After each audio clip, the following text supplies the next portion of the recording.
No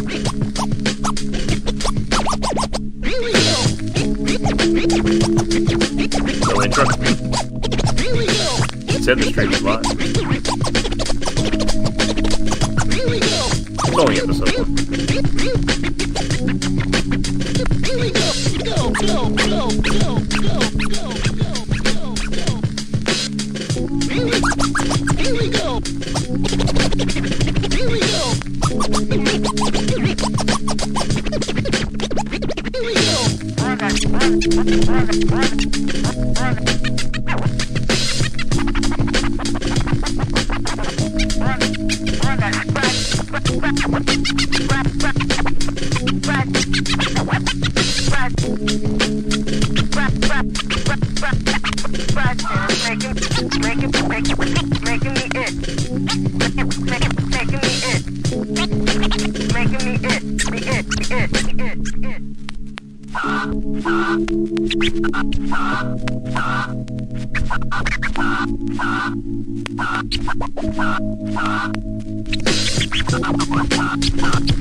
What's up, y'all? Kofi Kingston here, and I would love to have a drink with Wrestling on the Rocks, depending on what that drink is, preferably non-alcoholic, you know?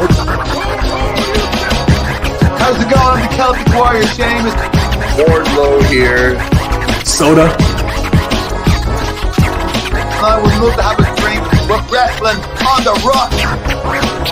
I would love to have a drink with Wrestling on the Rocks. Maple syrup. I would never have a drink with Wrestling on the Rocks.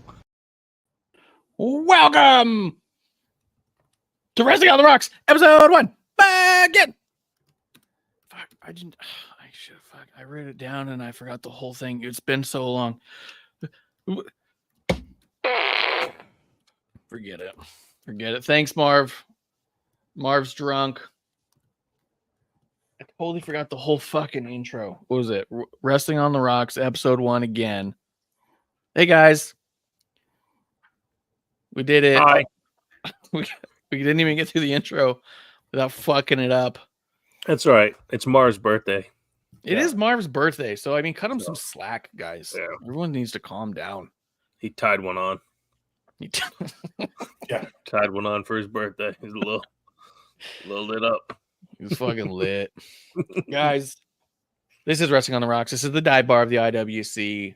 This is episode 1 again. And with me to pre-game WrestleMania, we got Clump. We got Bishop. It's going to be a good time, man. It's going to be a good time. Let's start off something easy, simple. Let's start with Clump because he's just a fan fave. And by that, I mean me. Clump, what's in your glass?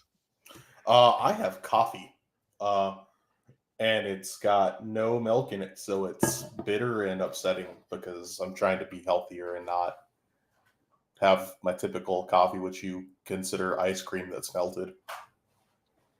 It's not bad. It sounds good the way you say it.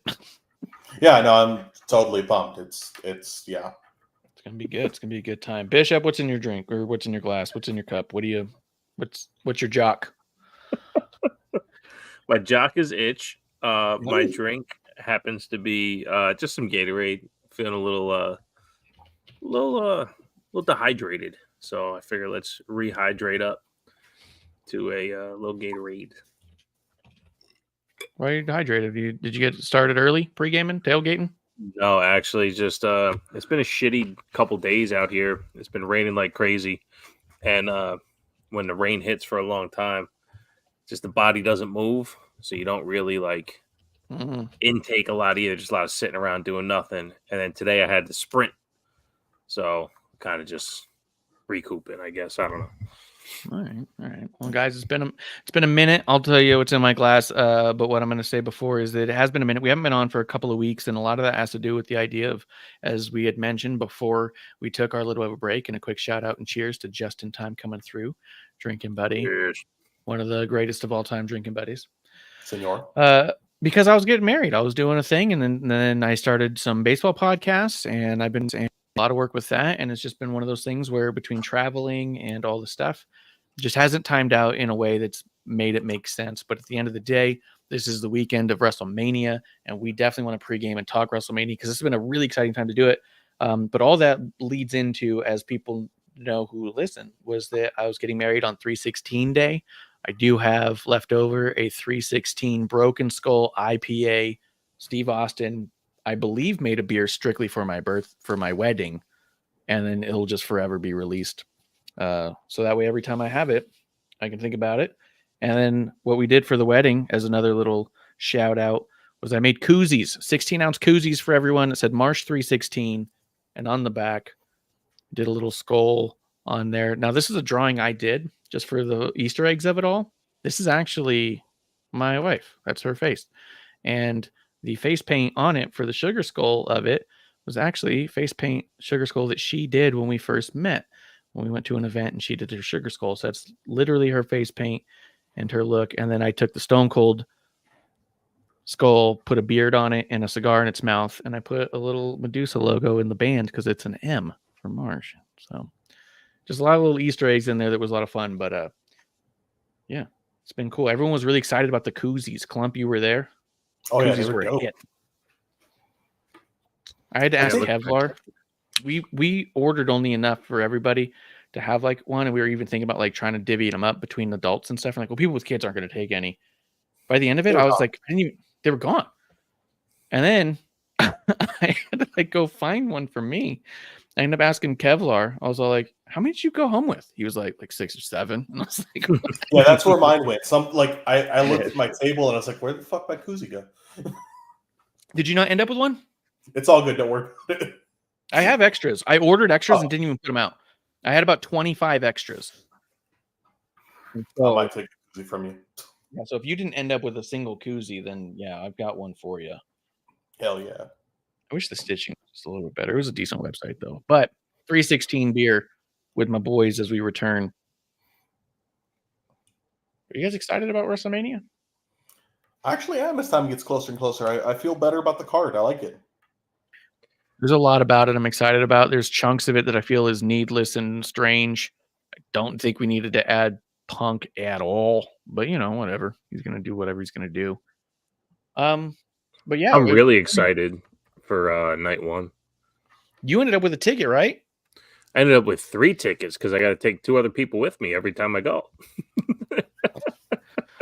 I got friends who do not take their whole family. Yeah, I hear you. And, financially, I wish that was the case. But actually, it's all good because we actually do get a fantastic experience out of the 3 of us going together. So, so I've been tracking. So because I live, literally a 40-minute drive from Philadelphia, it's been kind of stressful to not go. Yeah. And I check SeatGeek, Game Time, Vivid Seats. I check and check and check and check. And the resale was just way too high. And then all of a sudden they dropped one day. And I was like, wait a second, these $700 tickets are now $500. This is looking a little bit more feasible. So I got the permission. I was like, hey, for like $600, like, are you cool if I go by myself? And the wife was like, yeah, just don't tell him until you're missing on Saturday. I said, yeah, because the kid would really be upset. And then I checked again, and on one of the resale sites, there was a ticket for $170. I said, excuse me? Let me buy that. I go to buy the 3 tickets, sold out. Go on Ticketmaster. It was the Monday that they released up whole sections. I happened to hop on there without notice. I sent the screenshot. I was like, hey, here's our 3 seats. This is the price after taxes. What do you say? She goes, buy them now. So it's a little bit behind the stage, but it's elevated enough. But the way we broke it down was like, you know what? We're in the building. We get to go to WrestleMania. We get to hear The Rock's music. We get to witness the grandest stage of them all. And when they released the Saturday card, I was like, fuck, I like this way better than night 2. So I'm excited. I'm really excited.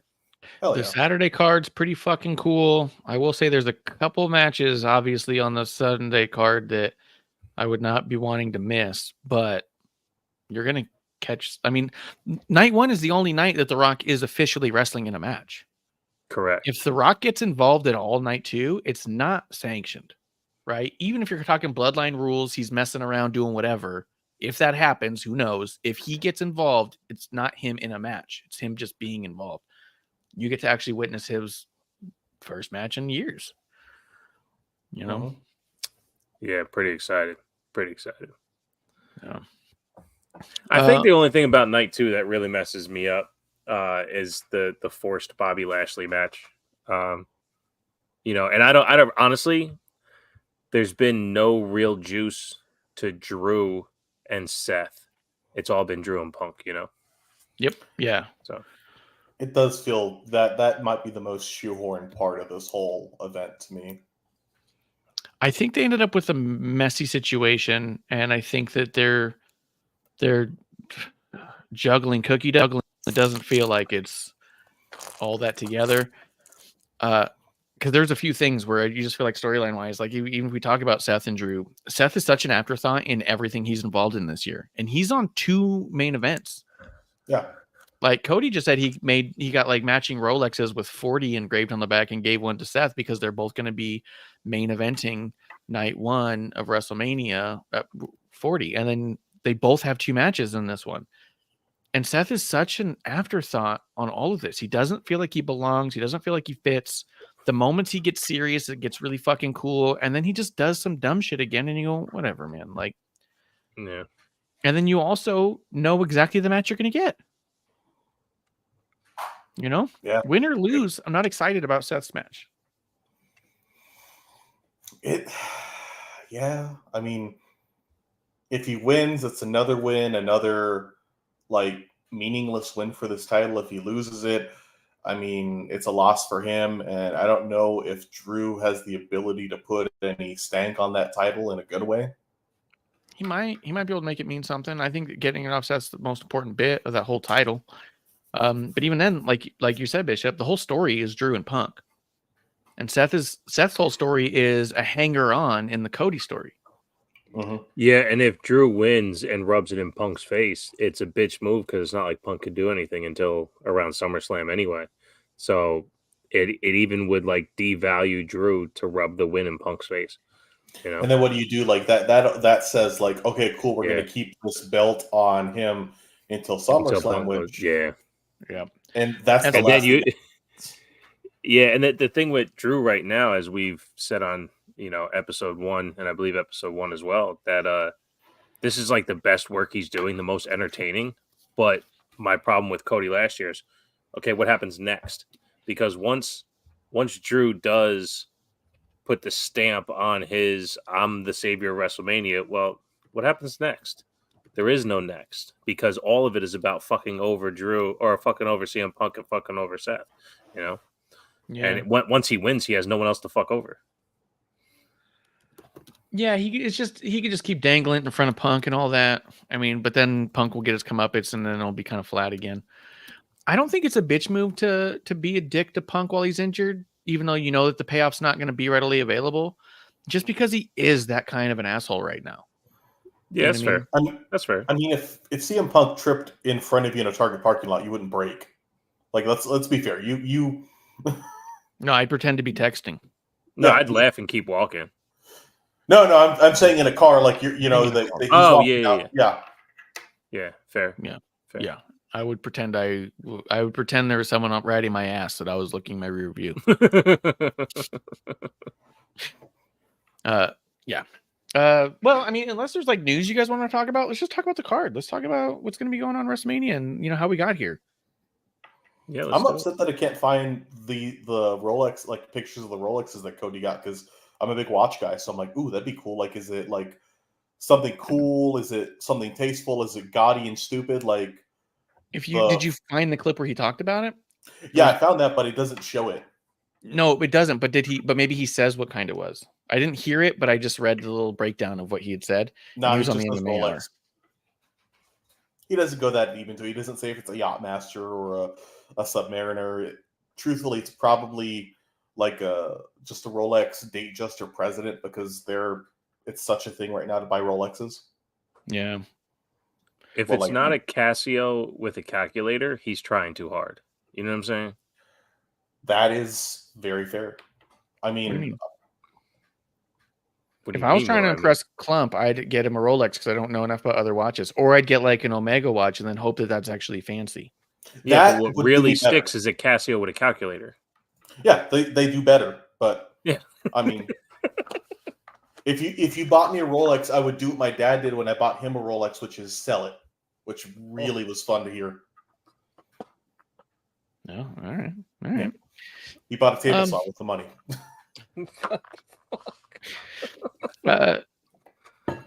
So let's talk about some of the stuff going on. I'm just going to go from the bottom up. This is the card as USA Today has reported it, and I trust them above all newsletters. So I mean, it says night one's going to open up with Rey Mysterio and Dragon Lee versus Santos and Dominic Mysterio. As much as this is going to be a good match, my only problem with it is it should have been Carlito for sure. Putting Dragon Lee in this position isn't super fair to Dragon Lee, I don't think. I think it's really nice for him, but you have people watching this WrestleMania because The Rock is in it right now. And that's all they know. There are people who will watch. All they know is The Rock is wrestling on WrestleMania this year. If they tuned in at the beginning and saw Rey Mysterio come out, they're going to go, oh shit. And if he was followed up right behind with Carlito, they'd be like, holy shit, that's Carlito. He looks better than ever and he's still doing this. Yeah. Santos is going to come out with Dominic and they're going to be like, oh, that's Rey's son? Well, that's cool that he's wrestling. Kind of a Weasley guy. They're going to see Rey Mysterio come out. Yeah, wow, he's tall. They're going to see Rey Mysterio come out and they're going to be like, holy shit, I can't believe Rey's still doing this. And then Dragon Lee's going to come out and they're going to be like, oh, I guess he's helping some of the young guys. Yeah. It immediately pulls out some of the excitement from this match just off face value of entrances. And I think that's a little bit of a bummer. Just because I think fans deserve the excitement of like, hey, Carlito and Rey teaming for the first time ever, really. Yeah, that'd be great. I mean, the only thing with the Dragon Lee thing, I'm like, maybe they want to build up tension that Dragon Lee will break Dom's neck like he did Hiromu Takahashi. Jesus, dude. Bring up one story about his dad, and he just fucking goes for the throat on the next one. Yeah, he just went right into it. God. Hey, it's not my fault. The last big match he had in the U.S. he like legit almost crippled like the New Japan's biggest like light heavyweight star. And Rey Mysterio did, accidentally have an accident of a similar fashion, so they could just come out as the neck breakers. Look at WrestleMania, what was it, 1 or 2? The Brain Busters were on. Now we have the neck breakers. It's possible. The Killers. I see where you're going. How do you say? You like Lucha Muertos or some shit as a team? Yeah. Have them be brought up by Ray Lewis. Just do a whole like. Fucking gross. Flanked by Ray Lewis and OJ Simpson. Yeah. Is that Don King? It is Don King. Only in America. But with that aside, the idea that I think that Mysterio and Carlito would be amazing for these fans who are tuning in just because of The Rock. That aside, this match is going to be sick. You do have 4 guys who are absolutely incredible at what they do. Yeah, I think we can't gloss over the Carlito point too, because I guess just because I never heard of it, or I never thought of it that way, because I was looking at it exactly the way you just said it. This match is going to be incredible. When we heard it was Dragon Lee, just because we, at this house, we've been watching Dragon Lee and NXT and all that stuff. We really enjoy him. So we're excited about it. But for a company that's been accused of way too much nostalgia for a long time, the last 3 years, it really hasn't been there. This is the time to do it. Just because The Rock's at the end of the card, and because it's not Rey versus Carlito, it's Rey with Carlito. Yeah, it would just make a lot more sense. So now I want that. So my bad for bringing it back there, but I do think this match is going to be fucking incredible. It's going to be incredible. I can't wait for Dom to show out. And what a rub it would be for Santos and Dominic to be going up against Mysterio and Carlito. Like, if you want to put over a young new talent, who better than Santos and Dominic? Especially because Dominic took a literal spanking at last year's. You know what I mean? And he's got to win, right? Yeah. Well, it depends on if it's going to be Cinnamon Toast Crunch sponsored or not. If it's Cinnamon Toast Crunch sponsored, then Ray's winning. He's undefeated in Cinnamon Toast Crunch matches. That's true.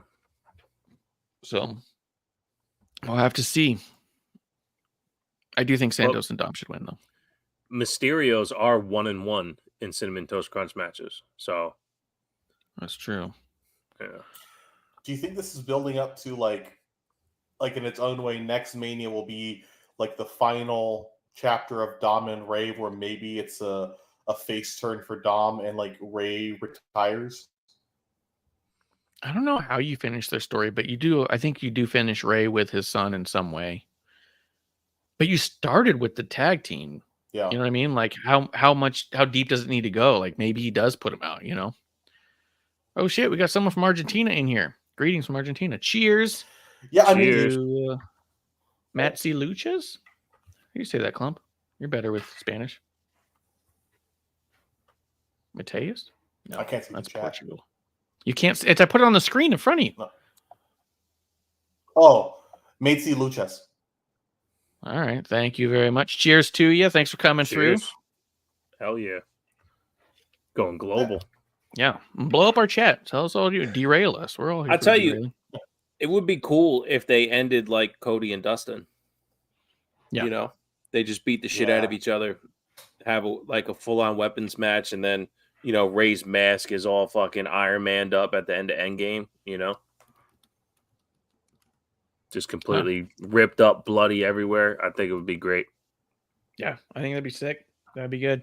I do think that, I mean, maybe it's too far now, but I did think that early on it would have been cool to have Dom actually become the next Rey Mysterio, you know, pass it along. But I think we are a little too far gone from that. I don't think he can put on the mask and carry it at this point. He's he's identified too much.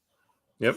I mean, maybe that could be the next Mania match. That could be like have it be a Lucha de Apuestas match where it's a mask versus mask match.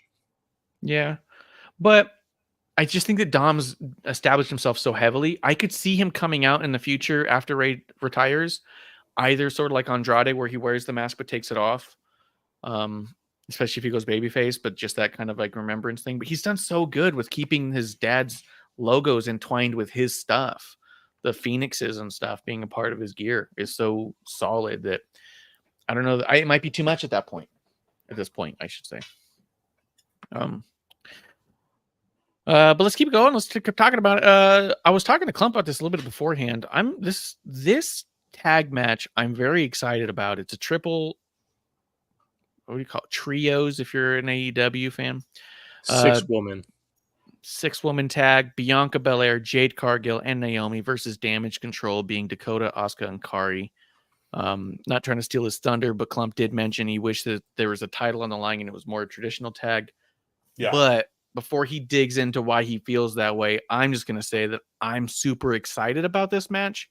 I do think there's a really good chance this match ends up super messy, but you do have like 6 people who really need the time together. And you do have Bianca and Naomi vets. Dakota sells better than anybody in the world. Asuka is a beast. And then also you have Kairi Sane show up and Jade Cargill's going to do the best she can. So I think that Jade's going to have a great showing. I think that Bianca, Jade, and Naomi is a force that I'm really invested in. I just think that the match will be good enough that the mess in between some of the stuff is going to be forgotten.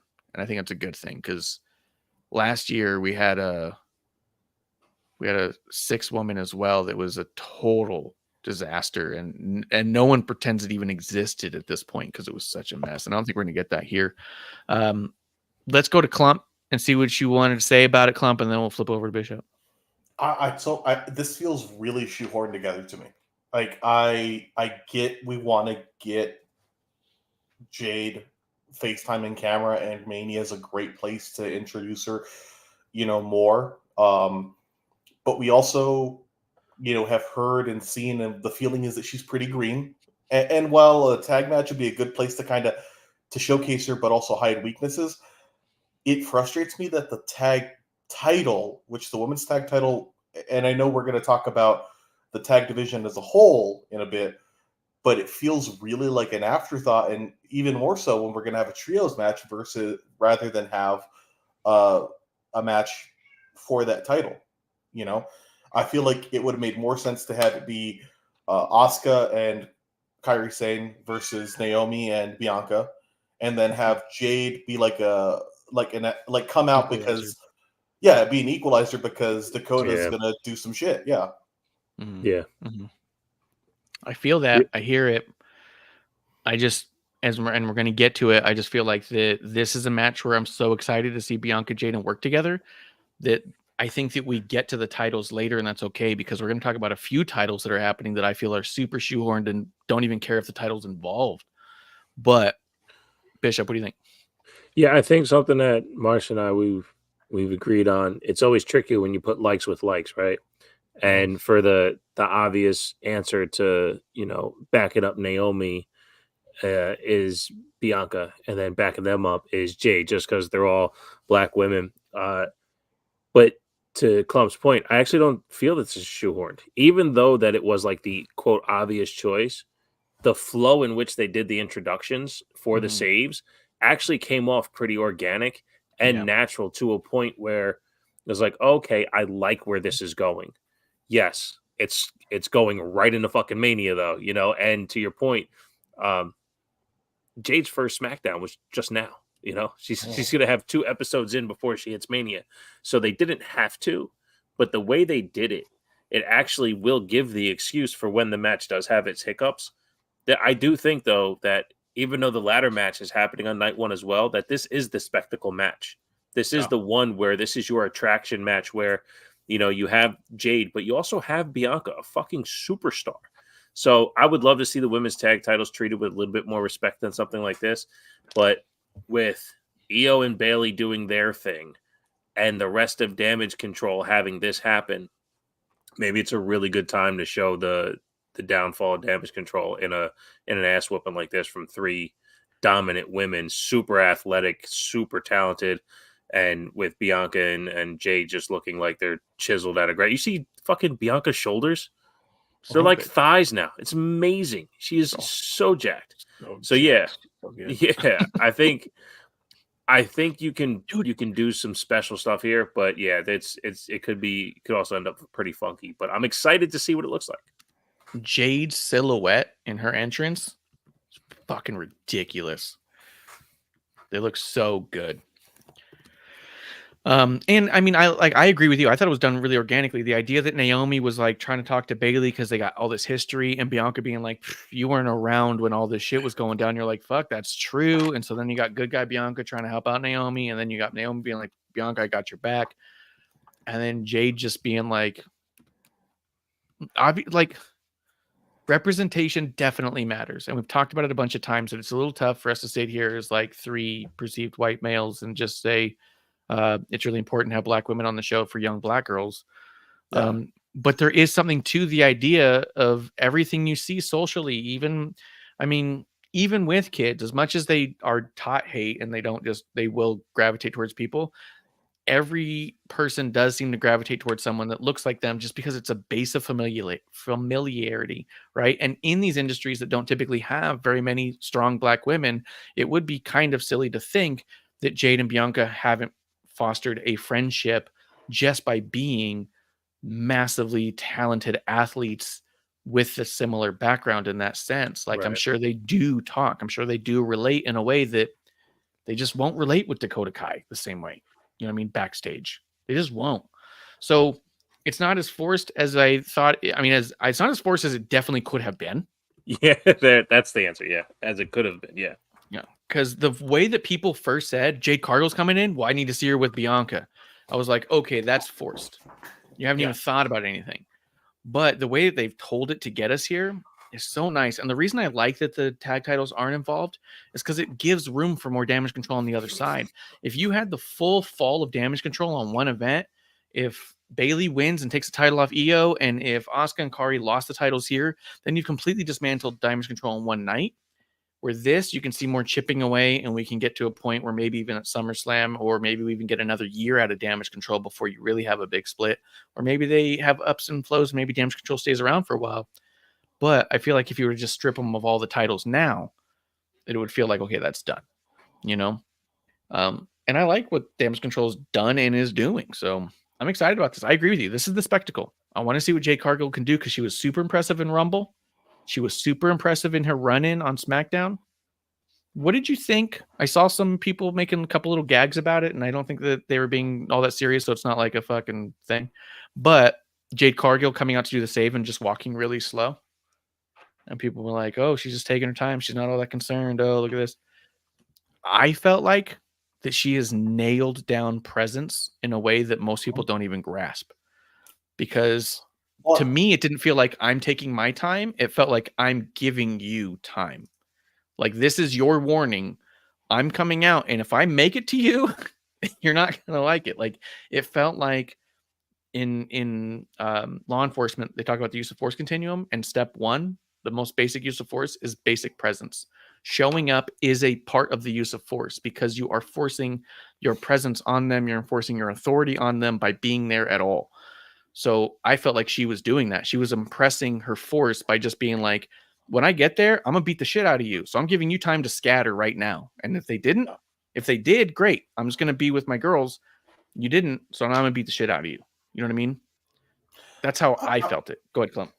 I feel that. I feel like, I mean, to be fair, that is something that I feel like Jade's had from AEW. Like, something you can never take away from her is that she has presence. You can say what you want about ring performance and stuff like that, but Jade has a look, a presence, an aura about her. It's very like Undertaker to me, like that pacing. Or I always think of like the ECW, WCW melee in the Attitude Era where Stone Cold arrives, and you kind of see Stone Cold meandering through everyone in the locker room.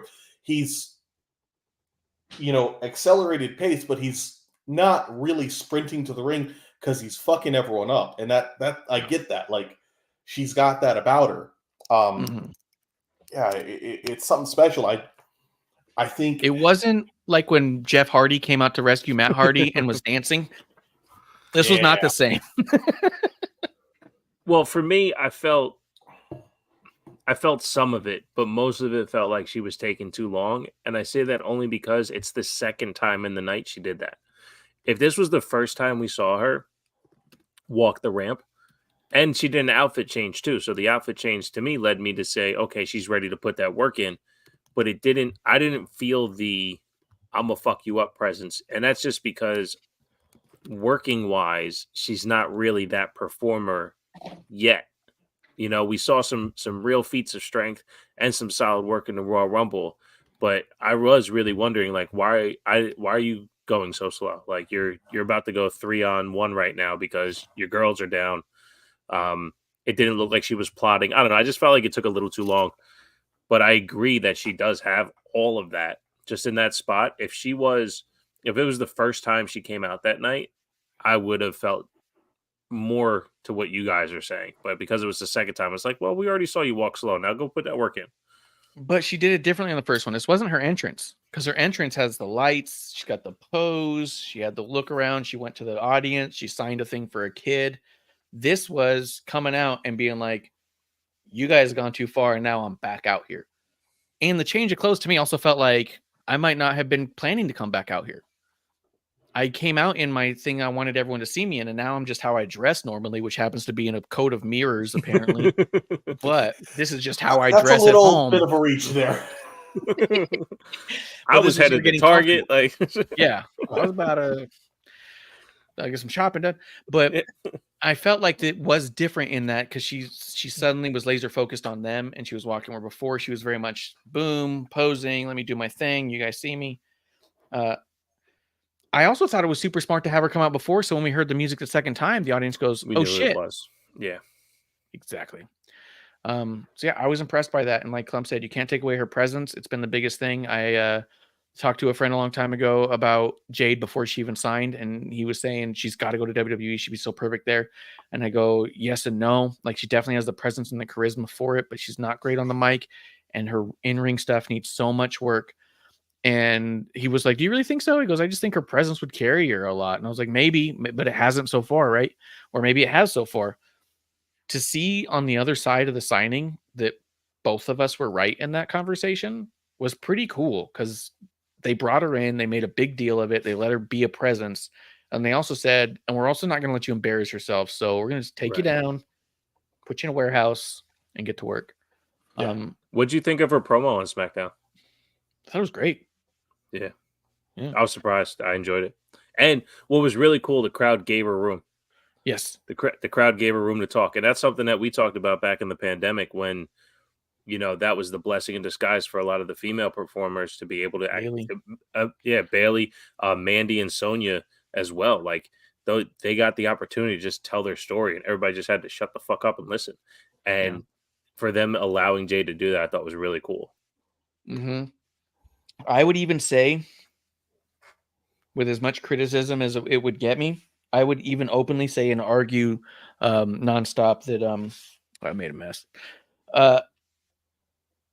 Jade's a better talker already than Rhea. Rhea Ripley. I told you to go back and look a few times. Watch her now. Listen to her right now when she's in these group things. Yeah, it's getting bad. It's getting real tough. Yeah. Even so, I didn't even say anything to the old Mrs. Producer lady. And we were watching Raw just yesterday, and Rhea starts talking, and afterwards, I didn't say anything at all. I just was eating and stuff. And all of a sudden, Rhea's done talking, and she just looks at me and she goes, "Oof, that was tough." And I was all like, yeah. And then she's like, I thought she was better than this. And I was like, nope, she's not. Or she's regressed. I don't know what it is. But I think she's become so nervous by being considered so top. And I don't think she was ready for it. And I don't think that it's even that she wasn't ready for it from a foundational level. I think she has the wrestling chops for it. I think we've seen her talk well enough. I think she could do it. I think that it happened so fast. I think she was kind of startled into shocking herself. I think she scared herself.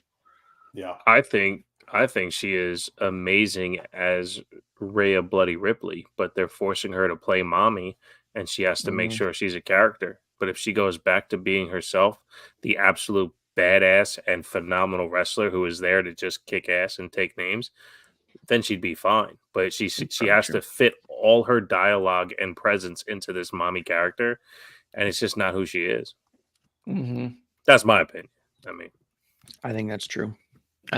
So, as we move it along, the 6-pack ladder match, you had talked about it before for the Undisputed WWE Tag Team Championships. You have Finn Balor and Damian Priest as the champions from Judgment Day, representing Judgment Day. You have Johnny Gargano and Ciampa as DIY, Miz and R-Truth, Kofi and Xavier Woods, Theory and Waller, and Pete Dunne and Tyler Bate. This match is the one match of the weekend that I just could do completely without. I feel like, and I want your take on it, I feel like that the entire tag division has become a massive joke, and beyond like being undermined, I mean literally being part of the clown show of this is our comic relief.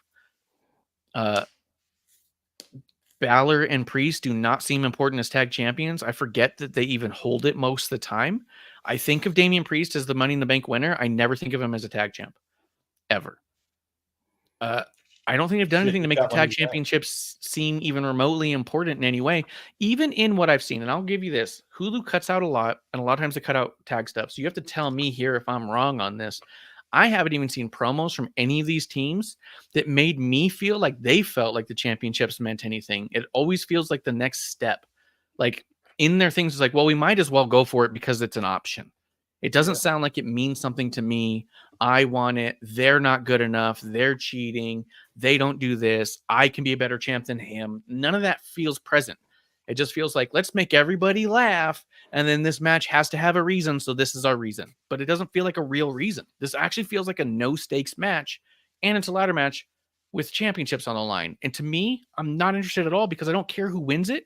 There's not a team on there that I think is going to do anything with those championships. There's not a team on there that I think is going to make the championship serious. Maybe New Day. Maybe, but they don't always. But yeah, I'm so not interested in this. And tell me if I'm wrong on this one. We'll go to take, and then we'll go to clump after that. Yeah, I Prove me think wrong. you're not wrong. You're not wrong because it's factually correct what you just laid out. But the reason why I'm hyped for this match is because it's a WrestleMania perfect match, right? Like this is where you get your clips and stuff like that. You know, this is going to be a great way to showcase a lot of talents. But you're right. I mean, what's going to happen afterwards, right? The tag division has become a complete mess. And to your point about being a joke, it's because they have Johnny and Tommaso in the front of it, and they get the most screen time out of all of it. And And Miz and Truth. and Miz and Truth with Truth doing his jokes, Regeneration X against, the New Day. Like, it's fun. And wrestling's supposed to be fun. But when we do talk about our titles, that's what the 24/7 was about fun. And, I mean, remember when Byron won it and then Corey Graves won it and then these two guys had to end their careers, got to be WWE champions? Like, moments and fun and 7-second dance breaks. Like, that 24/7 title, like, really meant something to me as a fan to see that fun where these tag titles aren't supposed to, all main roster titles are supposed to mean, like, that's what you're hungry for. What's Booker T say, right? The 2 C's, checks and championships, right? And these guys aren't hungry for championships, and I think because WWE doesn't put an importance on it. So, but to the match, like, I'm excited for the match. I think it's gonna be a lot of fun, and there's some guys in here who can do some really cool shit. So, but I hear you. I hear you, and I won't say you're necessarily wrong, but I do think it serves a great purpose on the card. I hope so. I do even feel like it wouldn't be that bad if one or two of the teams were funny teams. Like if you had Alpha Academy in there, but the rest of the teams were teams that were like gunning for this championship. The New Day should be saying, fuck the Judgment Day. They've taken what we spent 9 years and the longest reign making matter, making mean something. And they've taken it and made it this forgotten thing because they don't care about it. We care about it. I'm going to make them care about it. But we don't. We have every team on here is in comedy segments all the time. So to me, the whole thing is like, all right, so I guess hopefully there's clown noses and rubber chickens and perhaps fart gun. And think about Triple H's priorities when it comes to the tag titles, right? He had the Usos unify them. Yeah. And since that happened, they went to Sammy and KO. Yeah. The Judgment Day. Jay and Cody, and back to the Judgment Day, right? Yeah. And they never unified the titles. It's still the 4 belts. Yeah. They are a legit afterthought. Yeah. Clump, what do you think about this one? You think it's going to be a spectacle? There are guys in here that you like a lot. Yeah. I think it's going to be a spectacle because it's a 6-man. So no matter what, it's a spectacle. It's a train wreck match. 12 man. 12 man. Right. 6 teams, dude. 12 people in a match. It's an Uncle 6-pack. Got it. Yep. But I said this a little bit before the show. I feel this could have had a lot of story added really easily if, Kofi or Xavier or somebody like have a bunch of the Pete and Tyler have a bunch of the tag teams come out to the ring together to say this is bullshit. We're fighting against each other. We're doing this. We're having our win-loss record, and yet we never get to go for the tag team title. It's never defended on the show. We don't see these guys. They're too busy with their own bullshit. Have that. Make it something where it's, one team versus a division. And then you have some drama to it. You have some heat on these guys, I think that could be a way for DIY to, they could say, yeah, we're silly, but we want this. With this, it kind of feels like we're trying to put heat on the division through a match. It kind of feels like like a store or a business, and like a manager leaves, and you have this group of people who are like, well, might as well go for that position. Not that they want it, but that it's like the next logical step. Like there's no meaning behind it, no importance to it. It's just Well, I might as well do that. It's what's available. It's an extra $1 an hour, I guess. Right. And if they were able to tell story within this match to carry us over the next couple weeks or pay-per-views or whatever with the tag division, then that's another thing. But we'd have to trust that to happen. Yeah. And that kind of happened in the Rumble, but really the only thing that's sticking from the Rumble is the Latinos fighting each other, Yeah. Yeah. Dude, and I've been digging that. And we've talked about it before. We talked Agreed. about it earlier. Like for like is always tough. And sometimes it does feel bad where you're watching a segment and you go, oh, this is the all Latino segment. But they're doing it so well at such a high level. I don't even mind. It's sort of like getting a peek at AAA every now and again, you know?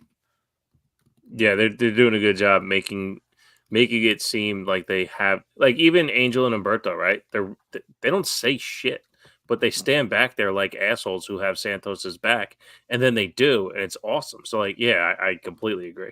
They make a ton of Completely facial agree. expressions too, Oh yeah, which I think is super important because I've been watching some of these matches with some of these guys lately and seeing some of these promo segments, and I feel like there's a big mix. Sometimes it's all like fucking calm down back there with your over facial expressions. And I've seen other ones being like, hey, wake up. You know what I mean? Like you're in a conversation. Just because you don't have the lines doesn't mean you're not a part of this. And I think that Humberto and Angel have done a perfect job as far as we're not giving you lines, but you kind of have to matter. Yeah. They've been doing that. We got brother versus brother, Uso versus Uso. They said this was the first brother versus brother match, but that's just not true. It's not true at all. And then they qualified it by saying 1-on-1 in a WrestleMania, but that's also not true. It's also not true. The first twins, maybe say that the first time a set of twins have gone against each other. Yo, you heard exactly what I said, and producer lady does not have. She can't hear what you guys say, and I hear from the kitchen. What about Owen? That's how much it's obvious that they're wrong. Yeah. Right. Brett and Owen had a match at WrestleMania 10. She didn't even start watching wrestling till 3 years ago. I'm kidding. It's been a little longer than that. When did they say I mean, that? just didn't watch that one. Yeah, It was the first brother versus brother. they've been saying it on whatever show that they've been talking. Michael Cole's been saying it, but there's got to be a. Maybe they're trying to rewrite the Brett Owen thing because of AEW and that. You know, They don't own the rights to Owen anymore. They don't own the rights to Owen anymore. They don't want to give more heat to the competition, and Owen's family's made it like abundantly clear they have zero desire to work with AEW or with WWE. That would be kind of funny on a massively petty scale if they're like, you know what? Guess what? Boom. Owen never happened, bitch. How about now? Yeah. And Brett's all like, fuck Goldberg. God damn it. Yeah, that too is, I mean, he's Brett's not really in the picture with wrestling right now. So maybe that's what it is. I don't know, but that would be great and petty. I'd love that. It'd be pretty high level petty to be like, fine. Guess who owns the right to Owen? Guess what? Never happened. Someone pull up Peacock right now, see if it's even in there. That Go to would be WrestleMania 10 and go straight to the second crazy. match. It'll just become one of those weird things like when they have to kind of acknowledge Benoit, and it's like, yeah, he's the third person to go bell to bell in a Royal Rumble match after Shawn Michaels, and yeah, it's the third time. Yeah. Or they show the big highlights and you see Eddie Guerrero crying and there's no one on the other side. Oddly cropped He's out, just- like, huh. Yeah, just really tight. You see confetti. He's crying and looking at no one. And then he's like holding up his own arm that goes off of the screen. Speaking of, have you seen in 2K24, they've like blurred Vince out at various things, like They've blurred out a lot of people. They blurred out Mike Chioda. that's so weird. It is. Yeah. I mean, I could see this becoming the age of pettiness, but you know, I also kind of get why they're doing it. Is these are problematic times. Problematic times. Mike Chioda didn't do anything wrong, but I do think that we're also at a time where like IP is becoming more and more like copyrights are becoming a bigger issue. And so I wouldn't be surprised if Mike Chioda owns the rights to his likeness right now, or Ad Free Shows owns the rights, and they just don't want to fuck with that. And they said it's not that important. It's not the story we're telling anyways. So, boom. So I can see it's a bit of a bummer because, it is what it is. It is history and you're part of it. And, being so into refs the way that I am, to see who I know is in there not be there, being like, that's a bummer. Well, why was he in there in the first place? Chioda? Yeah. So just as a in legacy? No. In the career thing, you're going through big matches at WrestleMania, and once you do certain things, it actually plays a clip from the match. And so it cut to a clip from the match, and I believe it was Brock and Undertaker, and Chioda's in the background just blurred out. His face. Oh, that's a bummer. Yeah, because it's actual video footage of it, so it's not like they could just But Jimmy Uso versus Jey Uso, this is a match I don't think that we ever thought we'd really get. And I think in a weird way, more importantly, I don't think it's a match that I ever wanted. Ever. Like anytime the Usos were together and people were like, oh, are they going to break up the Usos? I was like, I don't want that. Why would I ever want that? Right. But they've done a fucking bang up job to get me so hyped for this match. I am so ready to see Uso versus Uso. And I think it's going to be incredible. Yeah. I agree. And this is one of the matches that I was incredibly excited was going to be on night one. I was begging that it would be on night one. So, but if Solo comes out, I'm gonna be so pissed. Ooh, the thumber. My only real bummer about this is that we're not getting like Rikishi narrating video packages about it. Like, it is 100% on screen right now story. There's no meat besides what we see. There's no reminder. Like, we got that fucking bullshit song and video for Cody versus Brock after 2 months. You know what I mean? Like, I was on my buddy BC show, Wrestling with the Truth, and we were talking about this match, and we both agreed, like, give me a video package that's going to make me cry. Because these guys came in the world together, and now they're about to fight each other at WrestleMania, and we watched their entire career as legit top 3 tag team of all time, and that's only because there's New Day and someone else. You know what I mean? Like, and for them to have this one-on-one match at WrestleMania, like, it's most likely never going to happen again. So where's that heart-wrenching video package that really just fucking just goes, God damn it, I don't know who's going to win, but fuck, you know? That's something. That's the only thing that's missing. But I do love the story they've been telling since SummerSlam. Oh yeah, I wonder if we know Jay's gonna have Lil Wayne perform him out. What if Jimmy has Rikishi come out with him, just to dig that in a little bit more? Have that be the family. Not even like I don't want him to do something silly, but have Rikishi and Solo come out with them, so it's like, oh shit, like you feel the family thing here. Because I feel like another bigger overarching thing that this WrestleMania could be the fraction of the fraction of the bloodline. Because I feel like they're kind of playing it up with The Rock, like, you know, because The Rock's the final boss. I feel like the best story would be The Rock turning on Roman and being like, what the fuck are you? You know? And I feel like this could be really good to have the rest, like, have more cameos of the family coming in, more weight to it, so that when it does fracture, maybe you see more people splitting and stuff like that. Maybe. I think more than Rikishi, I think would be cool, especially because we found out recently, is have Solo sing Jimmy Uso out there. We heard recently he has the voice of an angel. My first, my last. Exactly.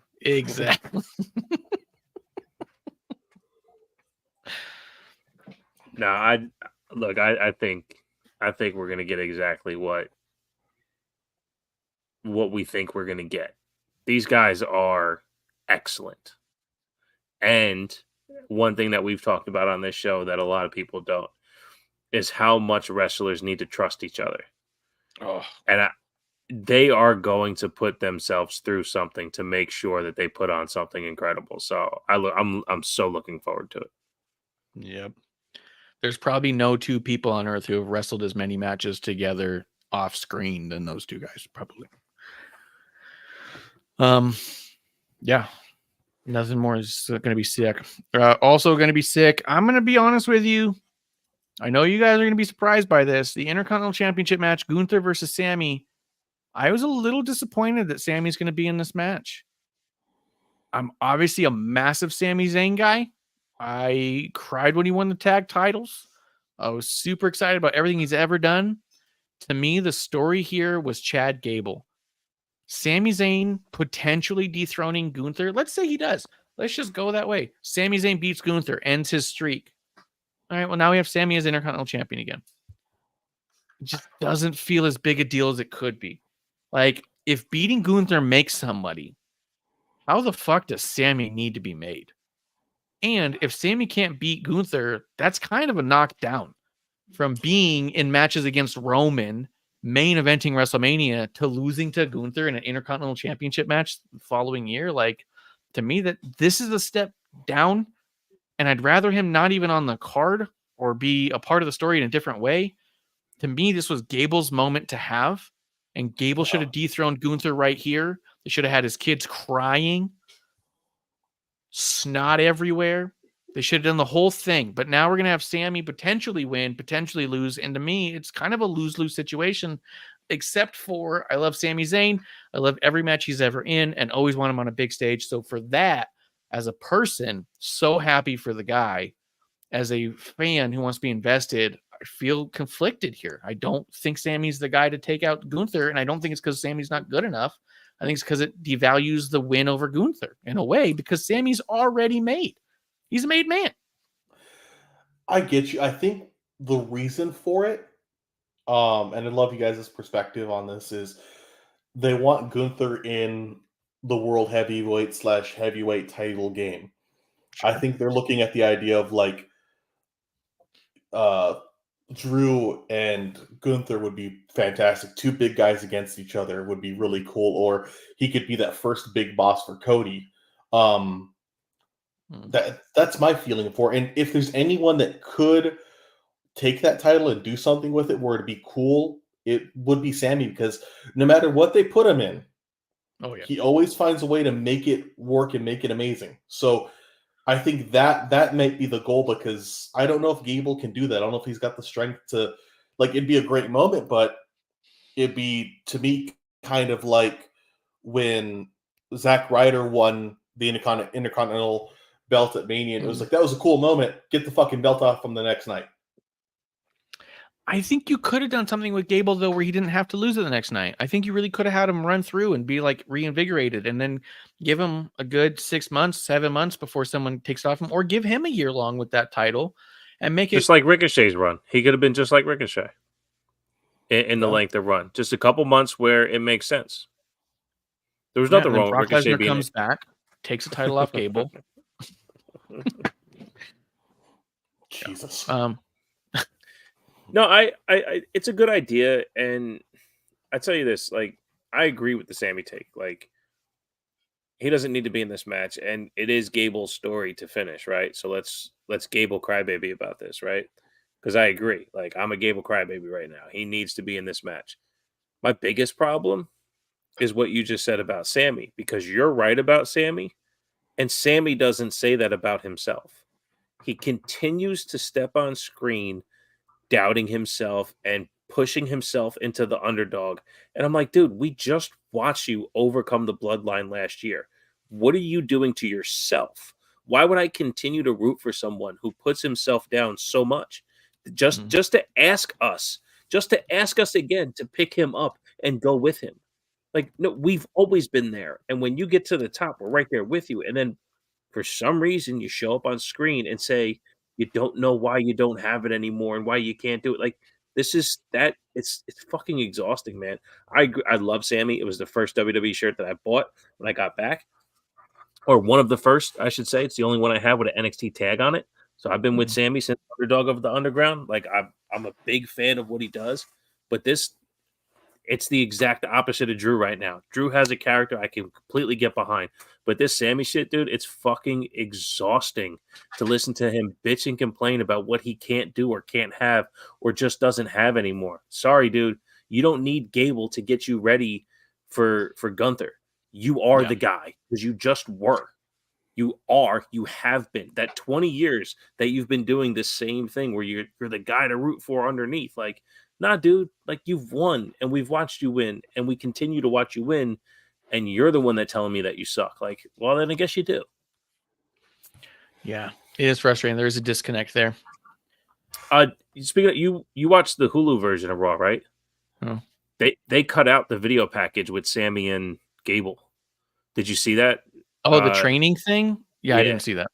Okay. They mentioned it on commentary during the match. They're like, "Oh, he trained with Gable," and I was all like, "It's weird." And yeah, it's a fantastic video. There's a fall and a comeuppance. There's this whole thing. But again, it's more of Sammy going, "What? Why me? Why me?" And then, "Oh, I can do this." It's like, yeah, dude, we've watched you. That's just it too. Is that Gable's not on Sammy's level, right? And so to have Gable being like, "You're not on my level," is kind of really weird. Because we're like, dude, you've been in a comedy act for a while and you've never held a singles championship at all, and you're trying to tell them, no. Oh, RK Shuttleworth in chat asking 20 years, where did you wrestle before WWE? Fucking all over the world, dude. Just all over the world. That's all there is to it. Yeah, you started wrestling professionally 20 years ago, but let's see. Oh, you said he was joking. Yeah. I mean, that is a good face, though. I mean, the face he made on there. I don't know where all of those come from, but I like them. Yeah. I always think it's some version of Conrad. I think he just took over everything. They all look like some version of Conrad. They do look very like at least somebody he works with. But yeah, I think there's a disconnect between Sammy's on screen and what we've been watching. Like, dude, you're the guy, But the match is going to be awesome. It's going to be so good. Yeah. I just can't imagine. Here's the frustrating bit. The match is going to be so good. I can't think of a finish I'm going to be happy with. Right. And that's not a cool thing for someone who's a massive Sammy fan. You know what I mean? Because it's really easy for me every time he goes to a match, like, oh, I want Sammy to win this one. This one was like, I don't know if Sammy should win this one or not. And I don't know if I'd be happy if he did or didn't. Oh, Shuttleworth makes a really good point. Sammy didn't actually end up on scene until NXT. Before then. And it's actually SAMI. So, I mean. Well, yeah. I mean, he's not even Sammy now. He's not even Sammy now. It was voice to text. And so, when you voice text, it just doesn't say it right. Yeah. I'm a little bummed and befuddled by that because it feels like it should be a slam dunk and it just doesn't feel that way. But speaking of slam dunks, the women's world title match, Rhea Ripley versus Becky Lynch. I'm a little annoyed that this spot is right here and that this isn't Io versus Bayley, because I honestly feel like Io versus Bayley is a bigger match when it comes to story. I feel like that Bayley won the Royal Rumble, so she should get the closest to the main event as possible. And you're putting Bayley in the second match, or in the second night, in the dead center of matches. There are two matches to follow her on night 2, where this could have been the match before the big tag match. And so to me, I'm a little bummed. I feel like Bayley and Io and Damage Control have earned that spot for a number of reasons. Also, I'm a massive Bayley fan, but that's not to discredit. I'm a massive Becky fan. To me, she's an icon, a legend. She's done things for me personally that I could never repay. So it's not an anti-Becky or Rhea thing. Just to me, it feels right that there should be Bayley and Io's spot right here. With that said, Becky's doing every fucking thing she can to make this match more important than it is on paper. And I think she's killing it. I think Rhea is fumbling, but holding it together. And I think the match is going to be fantastic. My only hope for this match is that afterwards, people stop talking about Rhea versus Charlotte forever. Yep. So I've been seriously unimpressed by the Rhea Charlotte matches. They feel like Charlotte-centric matches that Rhea happens to be in. Yeah. And Becky Lynch doesn't tell stories that way. Becky Lynch actually tells stories in there. And I can't wait to see what Rhea can do with Becky Lynch as the general there. But that's enough from me, boys. What do you guys think? You know, when I was trying to think of Rhea's title reign, it's been a year long now, right? Because she won it at Mania last year. I was like, but Oof. who did she beat? And I couldn't fucking remember. I couldn't remember. And then when I remembered it was Charlotte, I go, oh, that was the match that the universe was saying was top 3 match of the year. It was so unmemorable. You know, Rhea got her WrestleMania moment by finally beating Charlotte, but that's a manufactured storyline. Nothing that ever felt like was a thing. You know, like it was a thing because they said it was, but it really wasn't. You know, Rhea had made it beforehand. So that win over Charlotte is, as you've seen, done nothing for her. And we talked about it earlier about how tethered she is to Judgment Day and how tethered she is to this mommy character. She doesn't have a defining moment of this title run. And that's what I'm hoping for here. As much as I love Becky and I love Rhea too, like honestly, to me, this is the dream match for me. Like that's all I've wanted out of these two was to have a feud where they just fucking go at it for 12 minutes, 18 minutes and see what happens. And I hope we get that without any bullshit, any fuckery, and we just get that Becky style match. Luckily, there's no reason to have any chicanery in this. The most I could see happening would be Dominic, but Dom's got a match earlier in the night. So I can't imagine. And I would say that even if Dominic got involved, it wouldn't impact the finish necessarily. Like Becky would neutralize him, I think. Even if, but I don't think they will. It's the Liv and Nia factor. They've been off TV for a while. Yeah. Yeah. Sorry for throwing that out there. Yeah. Fuck. Yeah. And I only remembered because Liv's been at the Phillies game, you know, doing hype for WrestleMania. And I was like, oh, yeah, Liv and Nia were fucking around this thing for a while. So, yeah. And luckily they didn't get to that, right? Because we were really concerned they're going to make this like a 4-way. Yeah. Clump, what do you think about Rhea versus Becky? I like it. I like the shoot work aspect that's been kind of built up. In the hour. Yeah, I think a great way to add into, you know, what's been going on in the house shows with Rhea and Nia and Shayna. I'm not the hugest fan of the spot. Like I get it. I also don't view it as negatively as some people do because I view it as, to me, it seems like a callback to another area and a way of owning that I think Rhea has the confidence to do is to own what this is, and it doesn't feel gimmicky or put upon or like something bad. But I also feel like in the interview that Becky gave recently, her perspective is valid, and I think talk about that. Talk about the perspective because we haven't brought up what it was. So, recent interview, Becky talked about the Rhea spot, and she said that it's unfortunate that we have to talk about this. And in case nobody knows about the Rhea spot, it's Rhea doing the stink face at house shows to Nia, and then Shayna famously coming in wanting to have the stink face done to her. She lays down and goes like, "Me next, me next." Yeah. Put your ass in my face. Yeah. And to me, I didn't view it as like this hypersexual thing that some people do.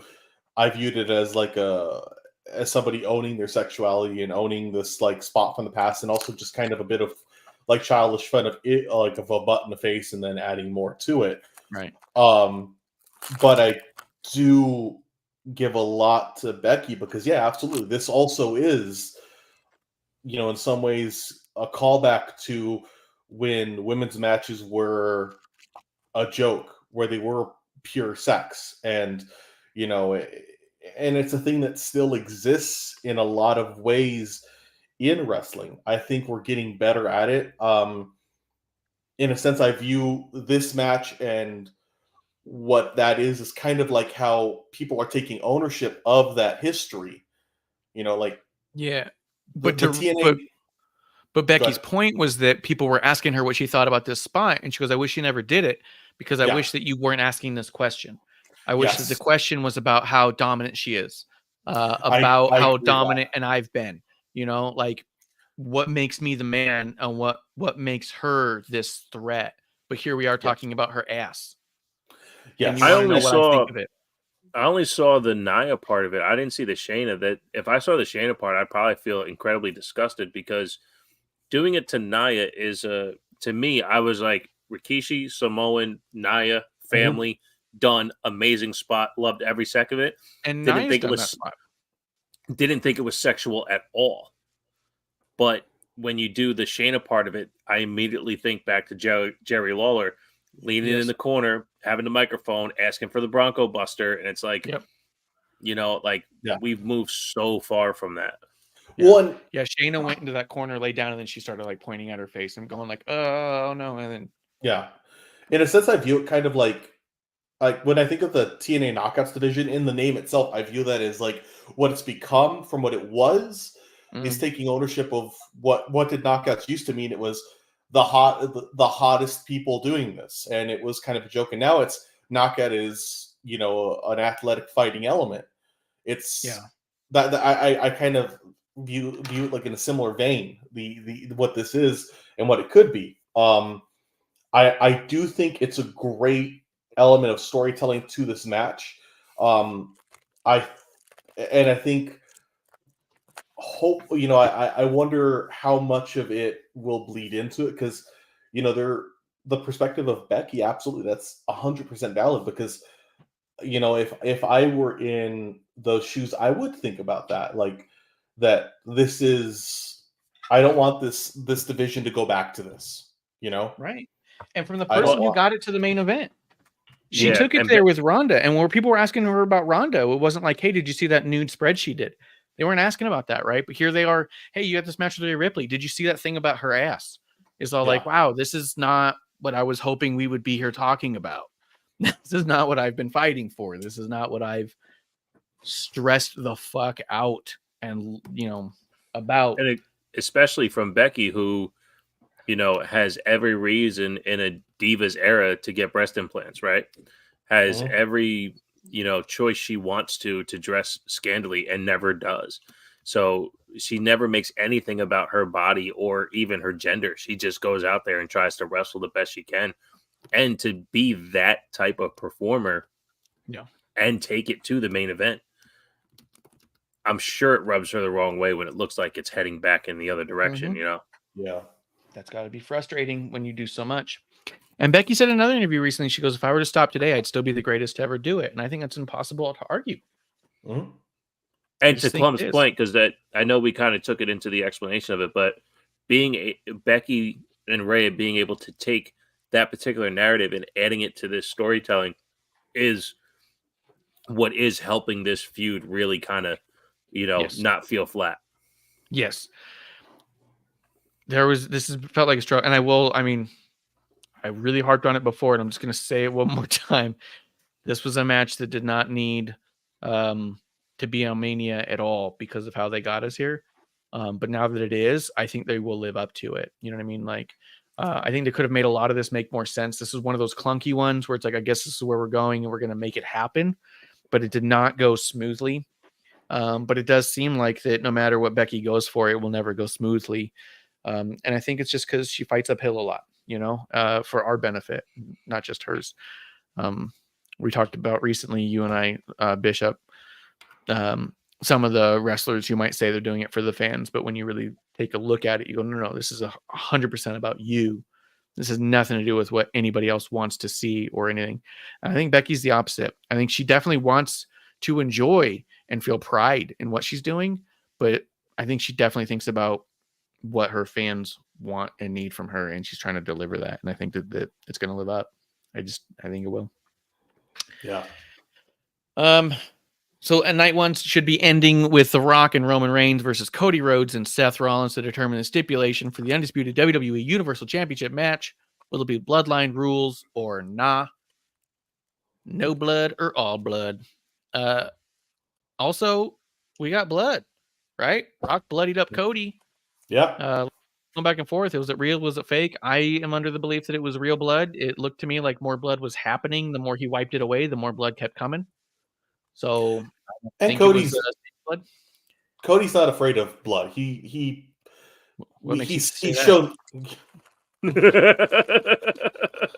he had a pretty face before that fucking chair shot, didn't he? Or no, that shit. I have no reason to believe that Cody would ever do anything that would ever make him bleed. Yeah. Or hurt himself in any way. It's funny because we got the AEW spot when we first watched it. I didn't see it happen, but then I watched the replay and you see Cody bent over on the front side of the bus as if that's the point in time where he's cutting himself or where applying it's the just blood all you packet. see is like his All you see is like is his ass. Yeah. I saw that. You just see like his Like, ass oh, up. man. And down. That's where it came from because the next time we see his face, he's bloodied up. Yeah. And the rain in that shot was fucking cinema, dude. So good. The camera work has gotten so it's so explorative now, and it's so good, and I'm so glad Kevin Dunn's not there anymore. I'm gonna 50-50 you that. I'm gonna 50-50 with you. I agree. It has gotten so cinematic and so cool. And we've gotten some really, like you said, experimental and really cool shots. Even they were coming back from break and went through the arena, back into the arena. Like when you see the fans trying to get out of the way of the camera and shit. And you're so like, no, dude, just own it. Like they're filming you, dude. I saw the security guys trying to like get out of the way of the shot because one of them was on his phone. He's like, shit. Oh, damn it. Trouble. But they're exploring a lot, and I like that.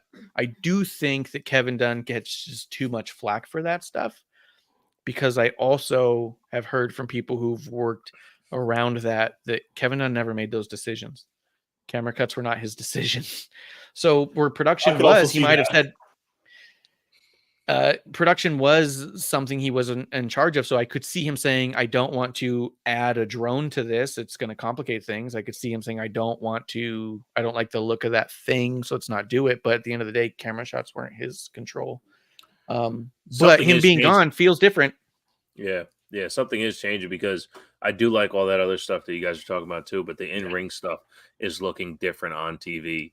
So the flow in which we're watching wrestling is changing a bit. Yes. As things are going back and forth, it's like, oh, wait, which side am I looking on now? You know?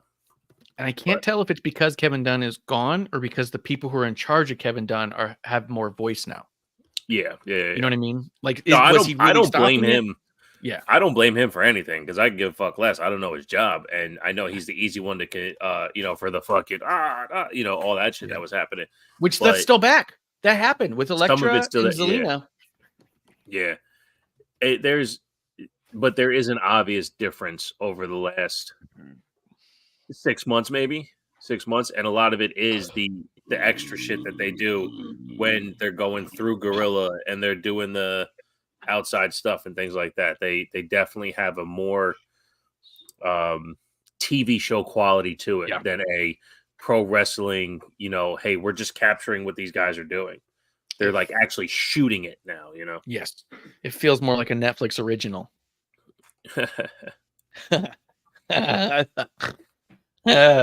Oh. Did you guys watch the Bray show yet? The Bray documentary? I haven't yet. I'm not ready. I'm not ready.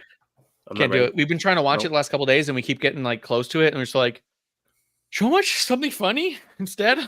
I can't watch the advertisement for it. Like even now I'm starting to feel it. Like, yeah, I just can't, man. Like he's just too special.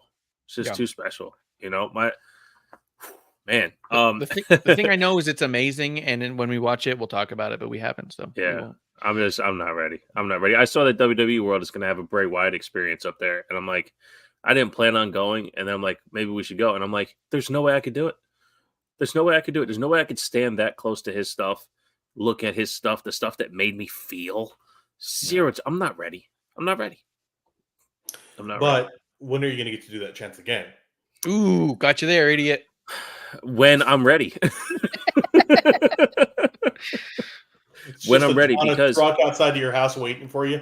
Hey, the title of the documentary is becoming an icon, right? Or becoming a mortal. And they'll never stop representing him. And hey, maybe no one else is ready because it doesn't look like they're putting him in the hall this year. They added The Rock's grandma on Monday, so I don't think they're going to add anyone else on Friday. But if they put him in, of course. But I don't. it's gonna happen at some point, and then they're gonna travel with his stuff, and you're gonna see his stuff. But I'm just, I ain't ready, man. I ain't ready. It's tough. It's fucking tough. I could see that. And if you didn't know, if you hadn't looked, there is a lot of new Bray merch on the shop right now. They released a bunch of stuff because of that documentary. Even like the new mask and lantern shirt of the because they revealed what his next gear was going to look like, and it was fucking insane. I only saw a few little snippets here and there, like a little thing, but I would like listen. I wouldn't have the audio on, and I just didn't want to look at it too much. But like, he had a new mask thing, and yeah, there's a lot of new Bray merch. So if you like anything Bray Wyatt, check out WWE Shop and look up Bray, and you'll see it. But back to the card at hand: Rock and Roman, Cody, Seth. Seth is so shoehorned in this. Oh, oh, oh. He just makes me.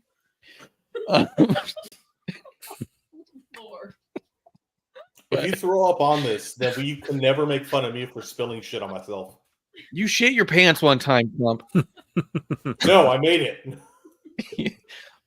For the first time ever, he made it. That time I made it. One of my fucking hobbies. Yeah. But yeah, The Rock and Roman. I mean, this match is gonna be fucking cool because it's The Rock wrestling tag teaming with Roman. Here's something that people have been speculating a lot about it, and we'll just get to it here because why the fuck not? Obviously, night 2, Rock or Roman and Cody. I've seen so many people continuously say Seth needs to turn on Cody, and then Seth can be Cody's first program outside of the thing. That to me sounds so awful. That to me is Austin at the end of the one where he teams up with McMahon, turns heel. 17. Yeah. 17. Bullshit. Like, fuck Seth Rollins and Cody Rhodes program. The thing is like, I get it. It's fine. We can revisit that eventually. We're too fucking close to Cody Rhodes kicking the shit out of Seth over and over and over again, no matter how hurt he was. Cody's still invincible. And the only one who's gotten him to buckle is The Rock. To have Seth on the other side, fuck off, dude. Like, even trying to pretend like Seth could give him a tough match at the other side is stupid. Even Seth was trying to say, I'm different now than I was then. No, you're not. You're not. Yeah. Definitely not. Like, so, because people talk about like, oh, what if Seth Rollins costs this match for Cody and then it's bloodline rules? People have said, what if he ends up being taken out, but it turns out that it was the plot all along and he interferes in the second match. Whatever it is, Seth Rollins needs not cross Cody Rhodes because it would just be awful. I can't imagine the scenario. And I've heard people plot out several of them. Wouldn't it be cool? Every one of them been like, nope. Sounds awful and dumb and basic. And I'd like to see something more clever for Cody on the other side. Clump, what do you think? I honestly worry about that. Like, if it turns into a Bloodline Rules match, like, what is it going to be then? Because I don't see a way for Cody to not win without like a riot, like if Philly had won any sporting event ever. Or even lost. They riot either way. No, they won the Super Bowl and started eating horse shit. So, it's a decision. But like, yeah, Cody needs to win this. But like, if he loses due to Seth or that tag match or something that happens, then like, is it gonna be all the roster coming out to defend Cody too? Like, is Seth gonna come out to back up Cody in the Bloodline Rules match? What's going to happen there? And I think that match needs to be a one-on-one match. It doesn't need Cody taking down everyone at ringside to win it. It would be beautiful if it was just a one-on-one match. I think these guys can carry and put on a classic, and it would be a disservice to them to have it become like some big show. I feel like that the obvious is The Rock pins Seth, right? Yeah. But that can't possibly be it, right? Could Cody pin Rock and Rock still be the final boss, right? Because that's why I also think we're getting to. I can't figure out, and I'm going to let you go, Bishop, but I can't figure out whatever we're doing this weekend is directly impacting next WrestleMania. That to me is for certain. We're either building towards The Rock versus Roman Reigns or The Rock versus Cody Rhodes. And I don't know which one we're going for now because The Rock keeps calling himself the final boss. But who's he the final boss to? For Roman, where he's the end of the line, or to Cody, where he's the end of the bloodline? You know what I mean? Or to both. Mm-hmm. Yeah. And I just don't know if Rock taking a pin here makes sense. And I don't think it makes sense for Cody Rhodes to pin Roman Reigns here. It could make sense for Seth Rollins to pin Roman Reigns here, but not really, because then you have Roman taking a pin before Cody gets to pin him. Or Seth know? taking a pin before Drew. Which If I Seth- think would make more sense because Drew should win that match. I don't disagree, but if you look at who doesn't have titles, that's who your pin should go on, right? Like that's who in the protection lore of, you know, whatever we think we know the business to be, right? But they've built up The Rock to be a god in this final boss mode that he doesn't need the title. So therefore, who's the lowest man on the totem pole? And that's Cody because he doesn't have a title. Yet he's the number one contender for the bigger title. So it's a very convoluted thing that we're at. Yeah, but that could make a lot more sense because if Cody Rhodes has to overcome everything, if he's going in, like you said, he never loses. I'm Bishop. It's true. True. It never hurts. You can't hurt him.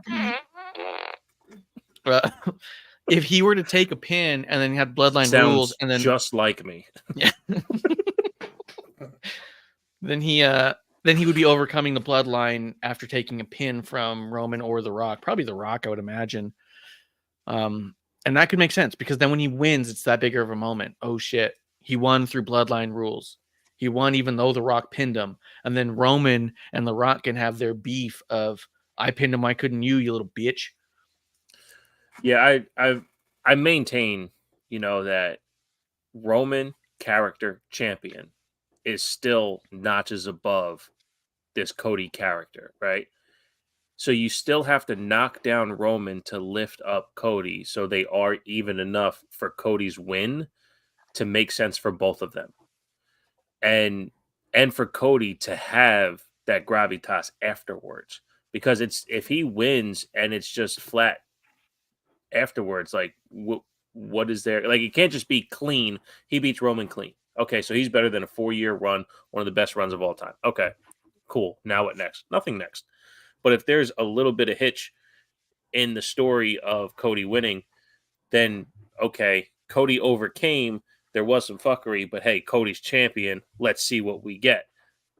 Having that gray area helps Cody's title run afterwards. So I've said recently on that same show, Wrestling with the Truth, I'm 70-30 Cody's going to win on night 2. 70-30. But that 30% is kind of strong. Like it's almost 40%. Yeah. But it's because Roman, we just can't overlook Roman. And honestly, that's what this story is doing anyway.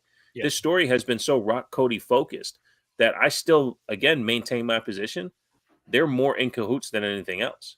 That the obvious ending of all of this is in some way Rock with the fuckery on Roman, Cody walks because they were leaning towards this all along. But it's gotten grayer. Fucking messy because I think Cody would look like a fucking idiot if he was in cahoots with Rock the whole time and letting The Rock talk shit on his mom nonstop and then letting him beat the shit out of him till he was bleeding. Hey, that Cody, would make him look dumb. Right, but there's one thing Cody said that if you actually take his words for what, because again, my problem with him not saying what the original agreement with The Rock was, he still hasn't said that.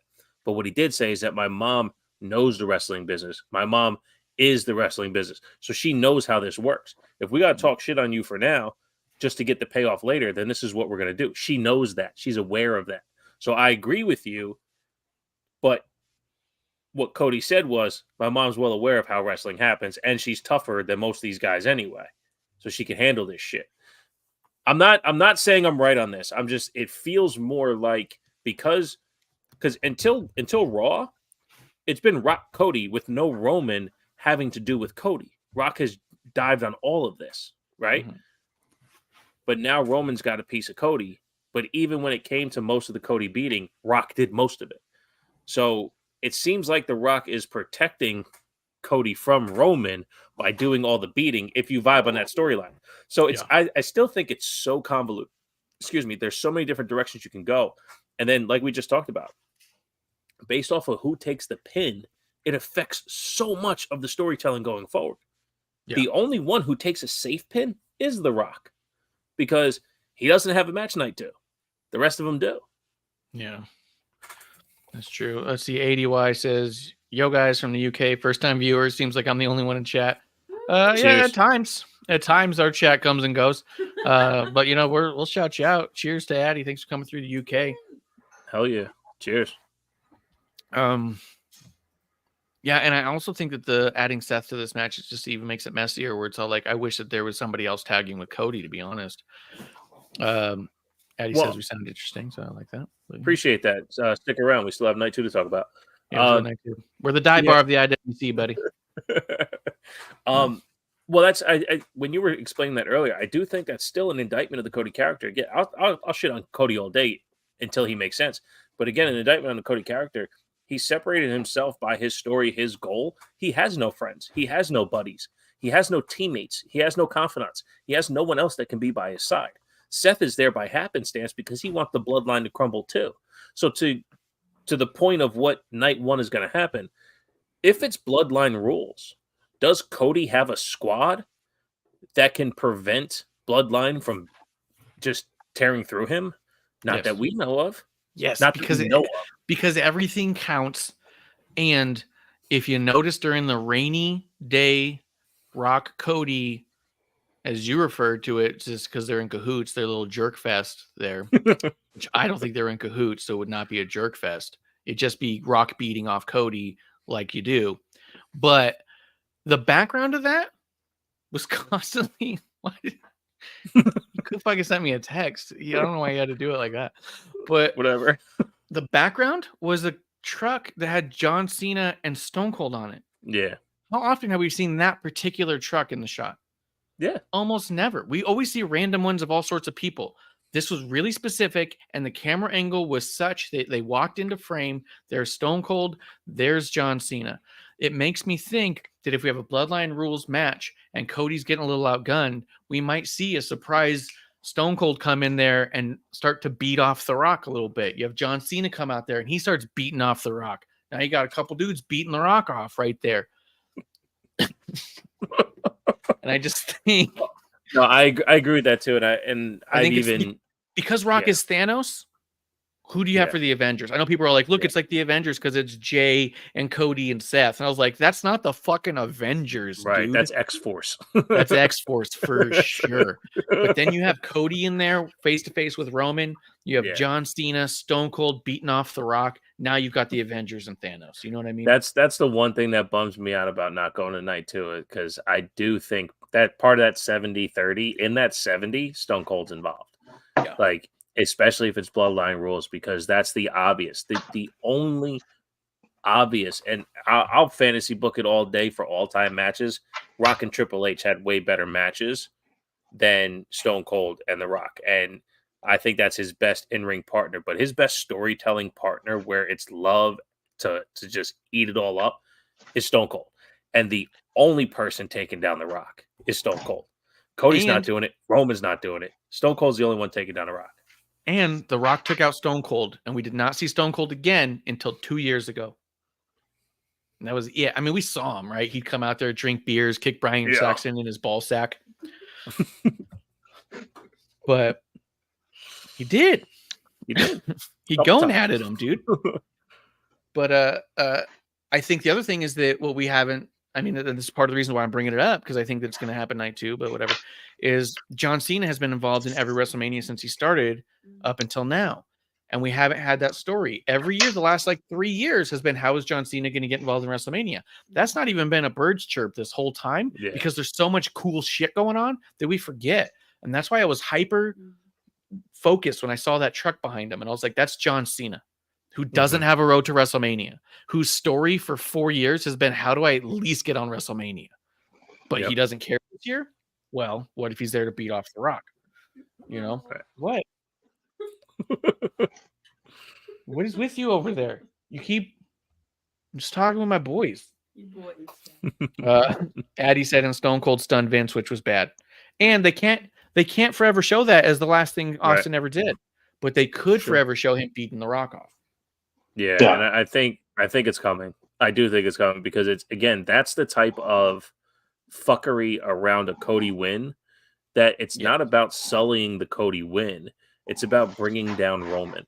And when you bring Roman off of God mode down to a top tier wrestler of this age, not the greatest wrestler of this age, but the top tier wrestler of this age, now you have Cody and Roman on the same level, to where when they go back and have the one-on-one match at the next pay-per-view or whatever it is, when Cody wins clean there too, or actually wins clean there, it's not a question. It's not a doubt.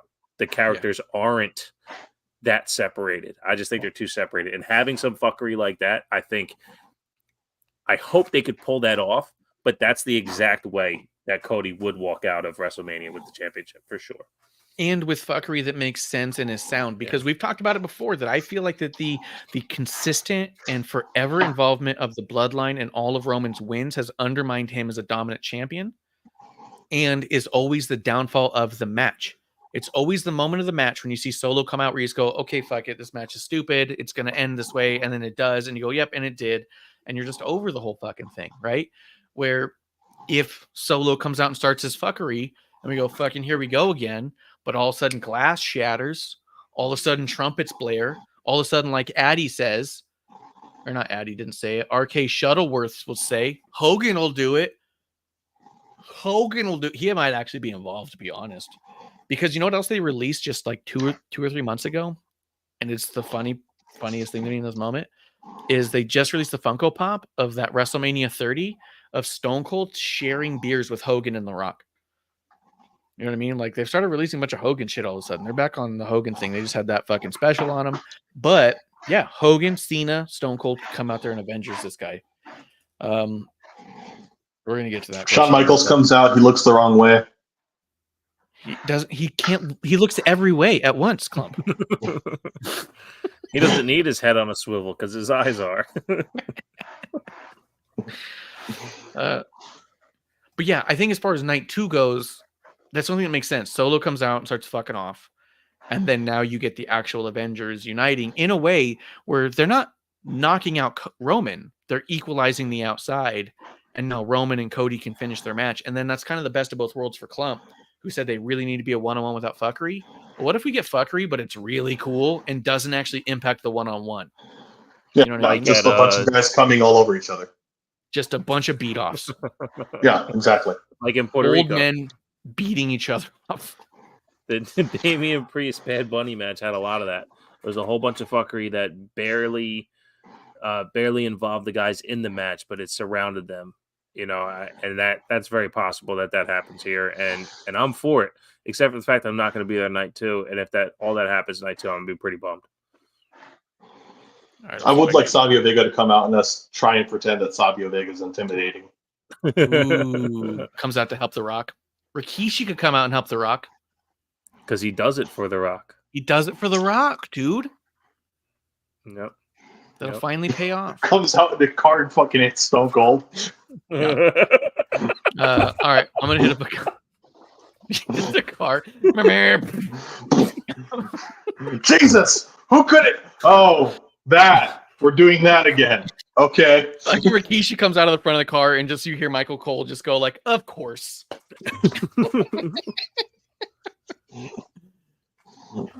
All right, cool. Let me back up a little bit in the chat.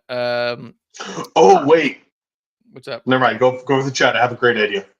Because Addy's been asking, what about Priest cashing in Money in Bank on Seth, which could happen night 2. But if we went really funny with this, what if Priest comes in and cashes in on Seth in the middle of this match, and then you can't have Seth versus night 2, and Priest goes, I don't have a match.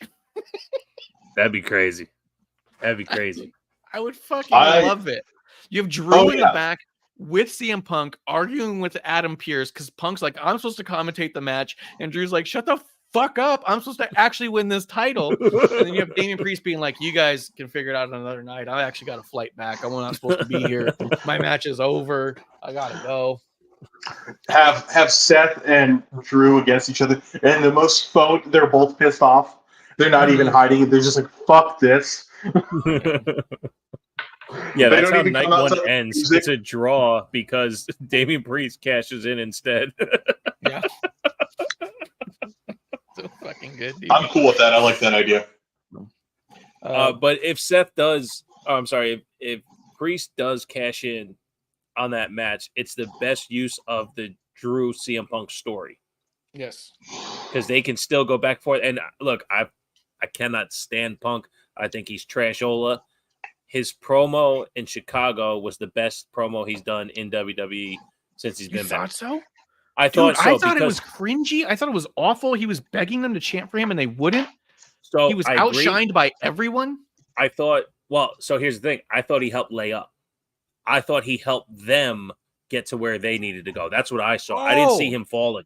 I hated the eating pussy line. I hated the can't box with God thing because it's not true. His arms are shorter than the Rock's, so he could reach God faster. I think that's a reference to something that you and I don't know. I really do. Right, because it's from 20 years ago. But yes, and I also didn't like where he talked about Drew wearing a skirt.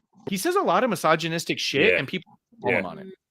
Yeah. But no, I think it would be the best version of what Drew and Punk have been doing, which is just talking shit on each other. Title for not, you know what I mean? Like that's what started them there. It's not what needs to keep them there, in my opinion. That's true. So I would like Priest walking out with it. I didn't see it as a layup. I saw it as a steal. That he was trying to dribble around them, and they just kept taking the ball. It didn't feel like an actual layup. It wasn't like, let me set you up for a good dunk. It was all like, look at me be so clever. And then everyone else is all like, you're a fucking idiot, and just slamming on him. And he was like, oh, whoops. Ooh, okay. So then even better. Yeah, it was 20 minutes of Punk getting put in his place. So even better. That's why I like it. So it was the best promo he done. Yeah, it was the best because fucking Drew McIntyre's out there slapping his balls around. Yeah. Well, it was awesome, dude. How good was the Vince McMahon line, though? That was so fucking petty and stupid, though. Say his name. Oh, you're so fucking edgy because you're not saying it either, idiot. You know what I mean? Like, right, but it's like Voldemort. Yeah. I don't know. I thought I gave him credit for it.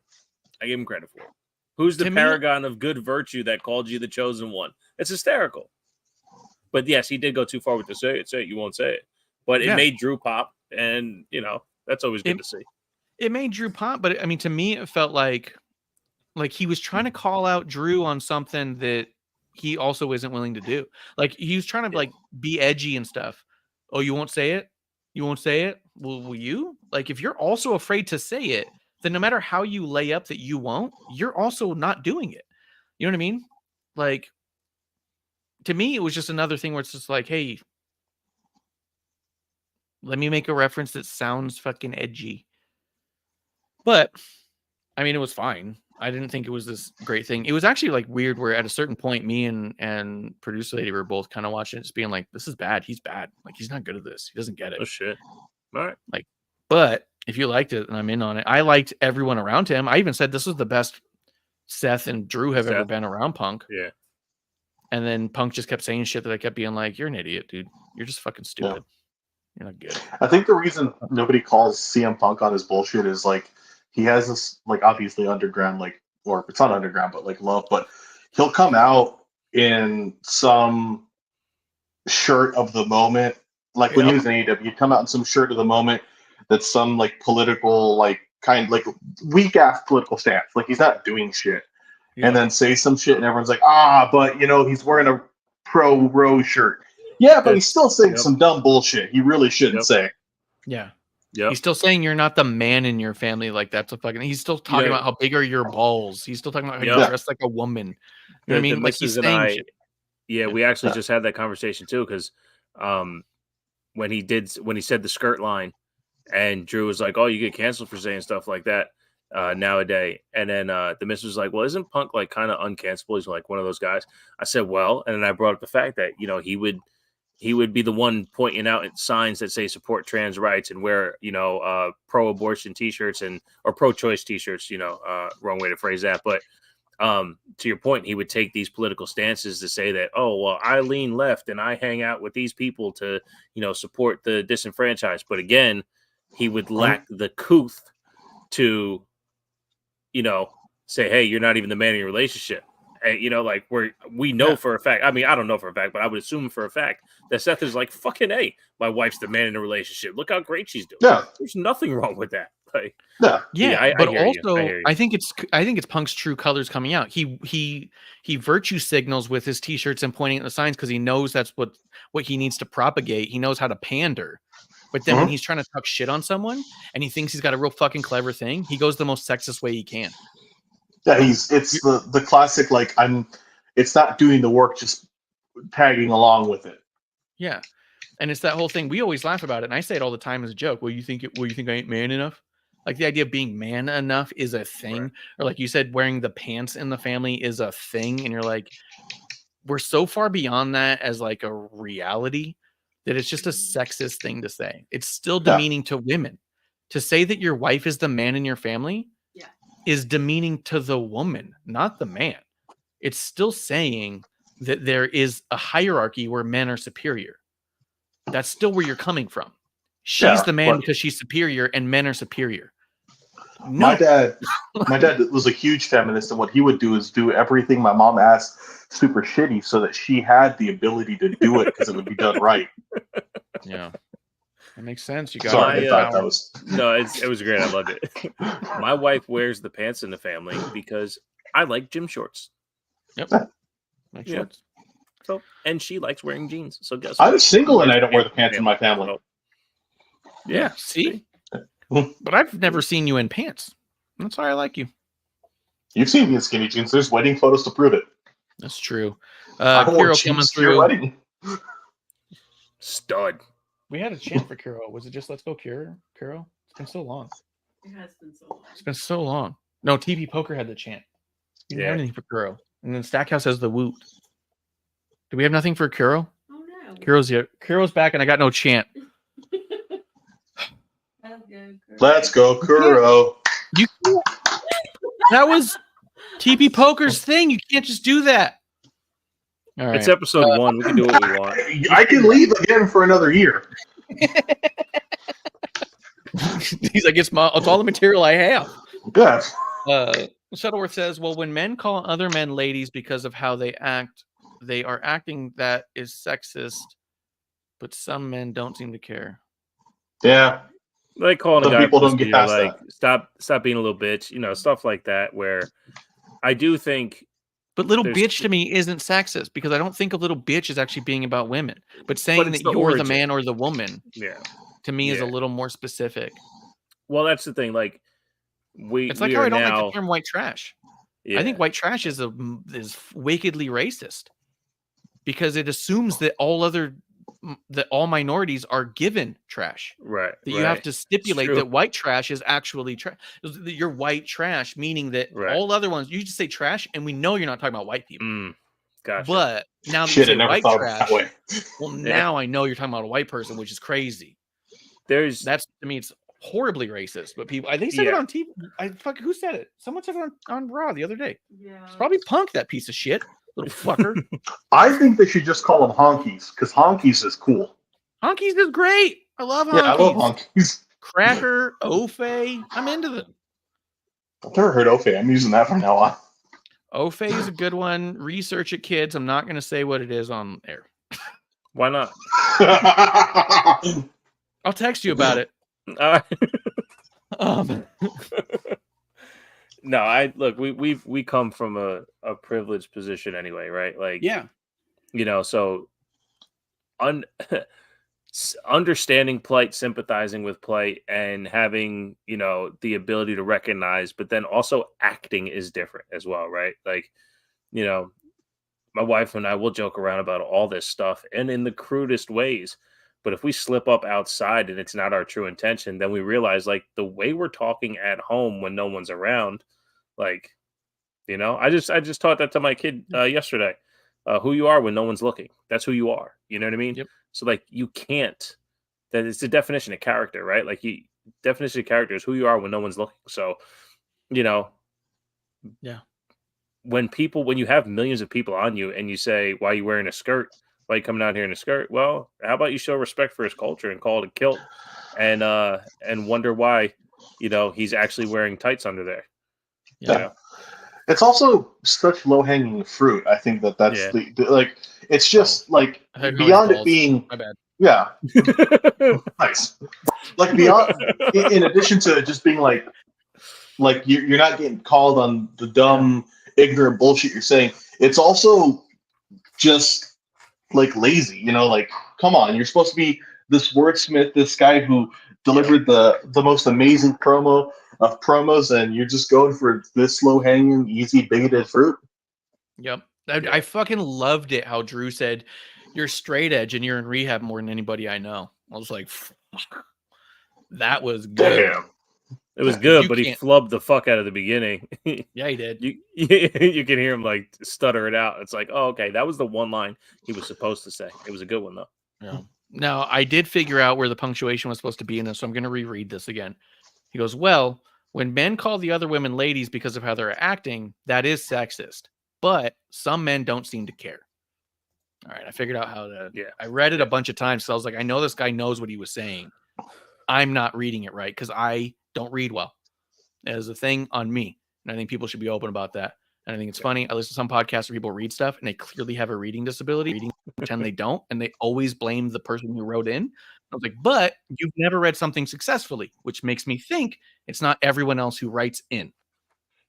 There is one podcast I used to listen to, and it would take emails, and he would ramble through it, and then just go, "Fucking punctuation! You're making me sound like a fucking idiot." Because he just reads fast. So if the punctuation was there, he wouldn't sound like an idiot. So he would always stop. So, but anyway, But yeah. Addie says Drew is known as a jockstrap.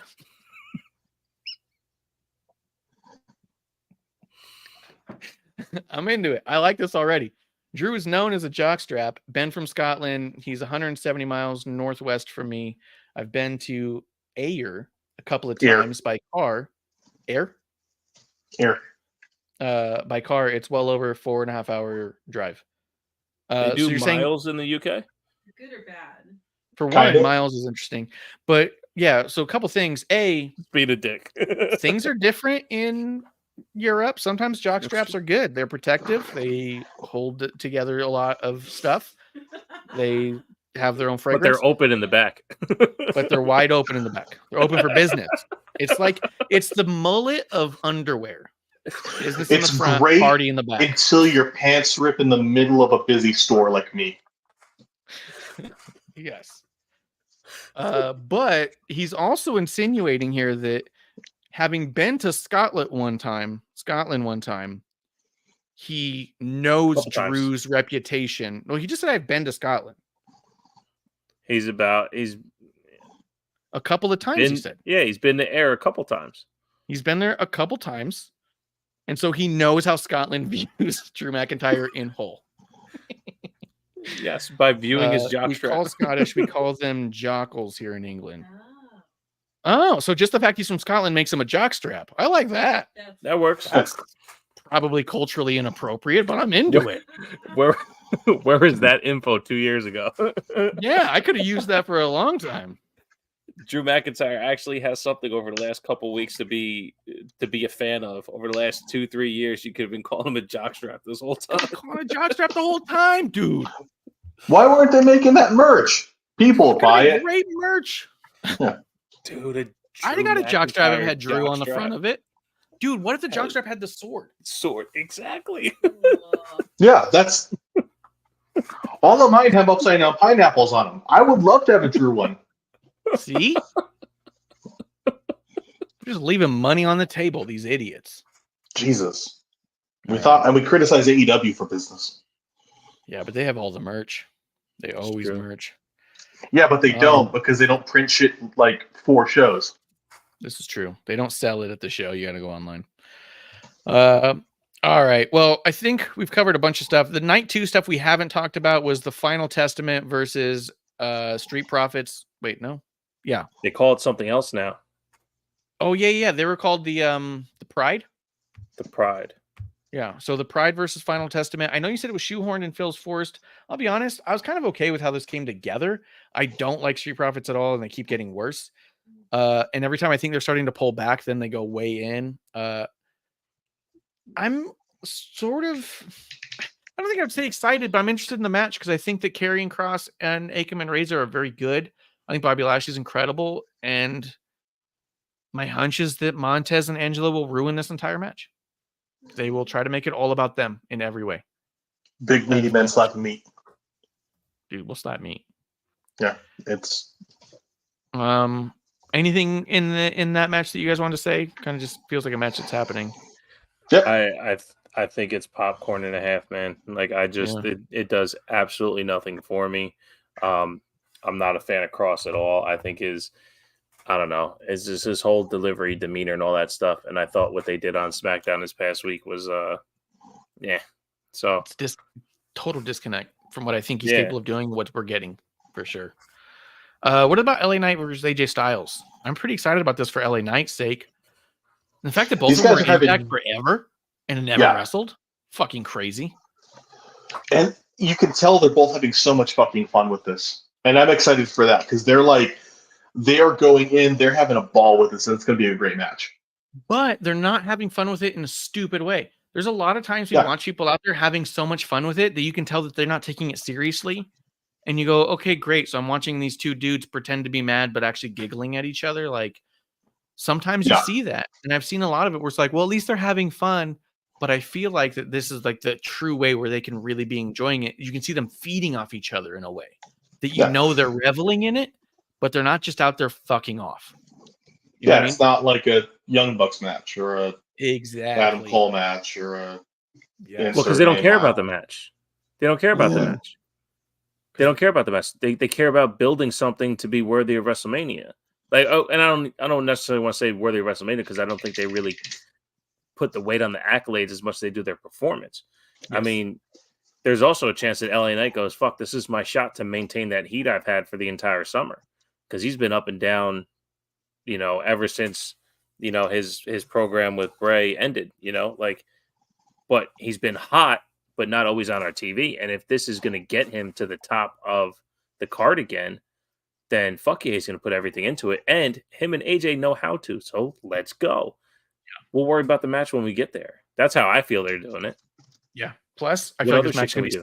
Yeah. What other shit can we do? What other shit can we do? What other shit can we do? Oh, let's get arrested in your front yard. Fucking A, let's do it. You know what I mean? Yeah. That's how I see it. I've been loving it, but I do feel like The Rock being back has put LA Knight in a bad position. Because I feel like LA Knight was such a callback to that era that's why people were getting behind him. And then The Rock came back being exactly the thing he was calling back to in a lot of ways. Where I don't think he's a ripoff of The Rock. I'm not saying that because a lot of people are trying to say that. But I do think that there's definitely elements of The Rock and Stone Cold and that you can see in LA Knight in the way that he walks and talks and delivers that is very prevalent when you're watching The Rock. So much so that producer lady who didn't watch The Rock as a wrestler at all until this she was watching it and she goes, he kind of reminds me of LA Knight. And I was all like, yeah, you will. And so I think it's put LA Knight in the back burner where it's going to be tough for him. But I think that, like you said, if he delivers here and gets the crowd behind him, I think it's going to be big for him because right now is a tough time for him and he needs it. And then not that we fantasy book much, but then where does he go from here, right? Does he shoot over to Raw and mess with that main title? Because I think he's built for it, man. I think he's built for that main title. I think so. Yeah. I think he could take out Gunther if you fucking play him right. If Sammy doesn't, LA Knight could. Yeah. And that would be huge for him. I've been telling you on the fucking Megastar. I've been telling you I'm badass and this and that, United States Championship match, Logan Paul, Randy Orton, Kevin Owens. It's just I thought this was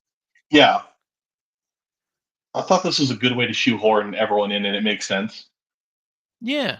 Weird spot for Randy, if I'm honest. I could understand Logan and Orton. I can understand Logan and Kevin Owens, but a triple threat with Randy in it is a little bit weird to me for some reason. I don't know why, but I think you're right. I think it's going to be fucking dope. I think it's going to be great. Oh, yeah. All I keep saying to myself is Randy Orton and Kevin Owens leading Logan Paul through a triple threat. Okay. Yeah. Okay. Sold. Yeah. Yeah, let's do it. Because they can have, like you just said, they can have great singles matches. All three of them in any formation could have fantastic singles matches. But Give us something cool. It's WrestleMania. Fuck it. Give us something cool. And this love-hate thing, or this mutual respect between Kevin Owens and Randy Orton is perfect, because it's not about friends or enemies. It's, wait, we both have a shot at the title? All right, bell's going to ring. Let's do it. That's such a perfect way to have veterans fight each other. You know what I mean? Also, I mean, Addy's saying this. He goes, Owens or Orton will turn on each other, which is a similar thing to what you're saying. But I even find it way more simplistic to that. It's the Viper and the prize fighter. They don't have to turn on each other to just not be friends anymore. Like, those are two dudes who have turned on everybody ever. So the idea that they're in an alliance right now doesn't mean they're on the same page. It just means that they're getting to the match, right? And like you said, put a championship on the line. And how many times did we see Randy just kick that guy in the balls? Kevin Owens, how many times has he turned on fucking Sami Zayn? Like, all he has to do is have the inkling of a reason to go, I'm here for the prize. I'm a prize fighter. The championship's on the line. I need that. I want it. Like, I don't need any reason for them to just suddenly all be going chaotic, because these are the exact characters who would not respect an alliance for but they already told you that. They already told you that beforehand. That's why I like it even more. They're like, hey, we're going to beat each other up at Mania, but want to beat these guys up first? Sure, let's do it. And that's what I love about where this is going. Yes. Because a full turn just isn't, it's not needed. Exactly. It's not needed. Yeah. Io versus Bayley. I just think it's going to be sick. I think it's going to be amazing. Bayley's been talking about how good Io is since before Io was anywhere near the main roster. Mm-hmm. Clump, did you have anything to say about the triple threat?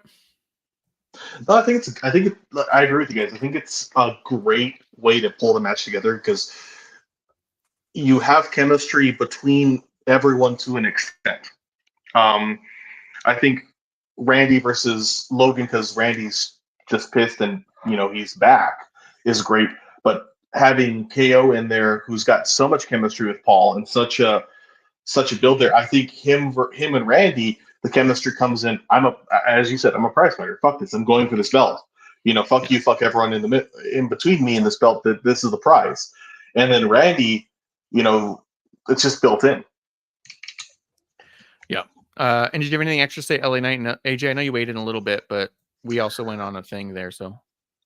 No, I think it's two guys having fun. It's built up well. It's gonna be a really fun match to see. It's gonna be crazy. Whenever I see LA Knight, all I think about is, how are you doing these things in Timberland boots? Because those are the most uncomfortable boots that you can wear. How do they stay on? Because he always has the tongue lifted forward. Yeah, he has them laced the right way. Yeah, he's got to have insoles too. Because I used to wear Timbs, and I have, my feet are scarred from them. They are fashionable than nothing else. Yep. He's a savage. Yeah. Amazing. And then Clump, what do you think about Io and Bayley? What do you think about going on over there? The only worry I have, and I don't see a way for this to happen, but the only worry I have is somehow Io retaining. That's my concern too, is I think that there's a possibility Io holds on, and here's my frustration. It's not that Bayley hasn't had her moments in Mania. She was the first woman to ever retain a title in Mania. She's gone into more Manias as a champion than any other woman in history. Mm-hmm. Like, it's not that she doesn't have a Mania moment that we want to see her have a moment, but I really want to see Bayley win one here. Well, and it's the only logical way for the story to end. Yeah. Like, if it didn't end in Bayley getting the title, I would be so frustrated, because what the hell is the point of this? You've built this up so well. Her departure from Damage Control, it's made for it. And, Bayley as a heel is fantastic, but Bayley as a baby face and what this could evolve into would be so amazing. Yeah. Yeah, I think this match has real potential to be a show stealer. The way, kind of the way that Sasha and Bianca did. Out of nowhere, it was kind of the best match of night one. There's a chance that there's so much fuckery, and even in the triple threat match, for the U.S. title, there's a chance that there's so much going on that you don't remember an absolute clean barn burner the way you will with this match. I think it has a chance to do that. Story wise, of course not. Even though this has meat and story, because the story with Cody and Roman's so big right now, but there's a chance that this is the best wrestled match of night 2. Yeah, I also think that there is a chance that this is the best women's match we have. I think this could easily outshine Rhea and Becky in a way, but I also think that even if it is a better match, it will not get the recognition of that. I think that the star power of Becky and Rhea is so great that even if they have 50% of the match we think they could have, people will say it's the greatest women's match of all time. Or I think the star power is just lacking enough with Io and Bayley that even if they have the greatest women's match that ever happened, people will say B plus. You know what I mean? I think that these two are underrated in everything they do all the time. I think they're overshadowed by so many other things unfairly. And I just have a feeling this is going to be one of the greatest women's matches we ever have on record.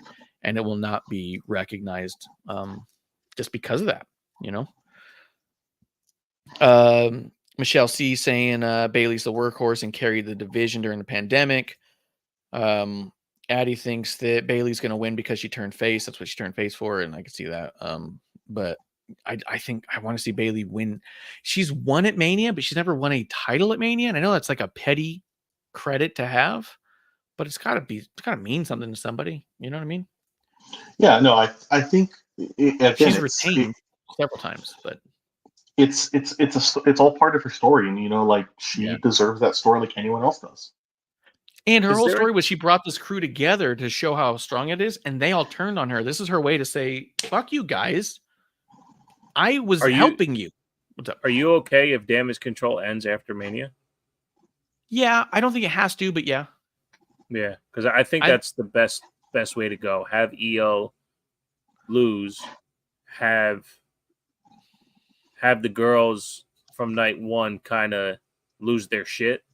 Because here's the other thing too, and shouts to Dakota. She's been busting her ass since she's been cleared. She has been wrestling her ass off and having awesome matches. We've talked about her being the Dolph Ziggler of the women's division before. She has that ability to really just to go after. So shouts to her. But I think there's going to be value there of the Kabuki Warriors going on and doing something else, not tethered to Damage Control, because Io's a star. She carried the NXT women's division for a long time, and I don't know.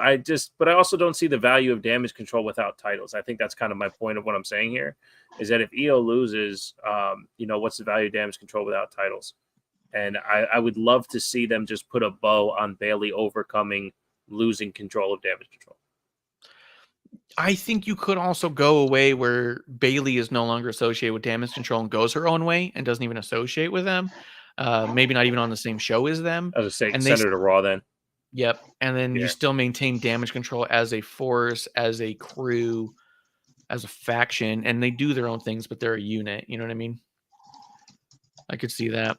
But we talked a lot about Seth and Drew and Roman versus Cody, kind of already mixed in with the night 1 stuff. But was there anything here that you specifically wanted to bring up about either one of those matches? I do think that it's possible that Damian Priest cashes in on Seth or Drew here.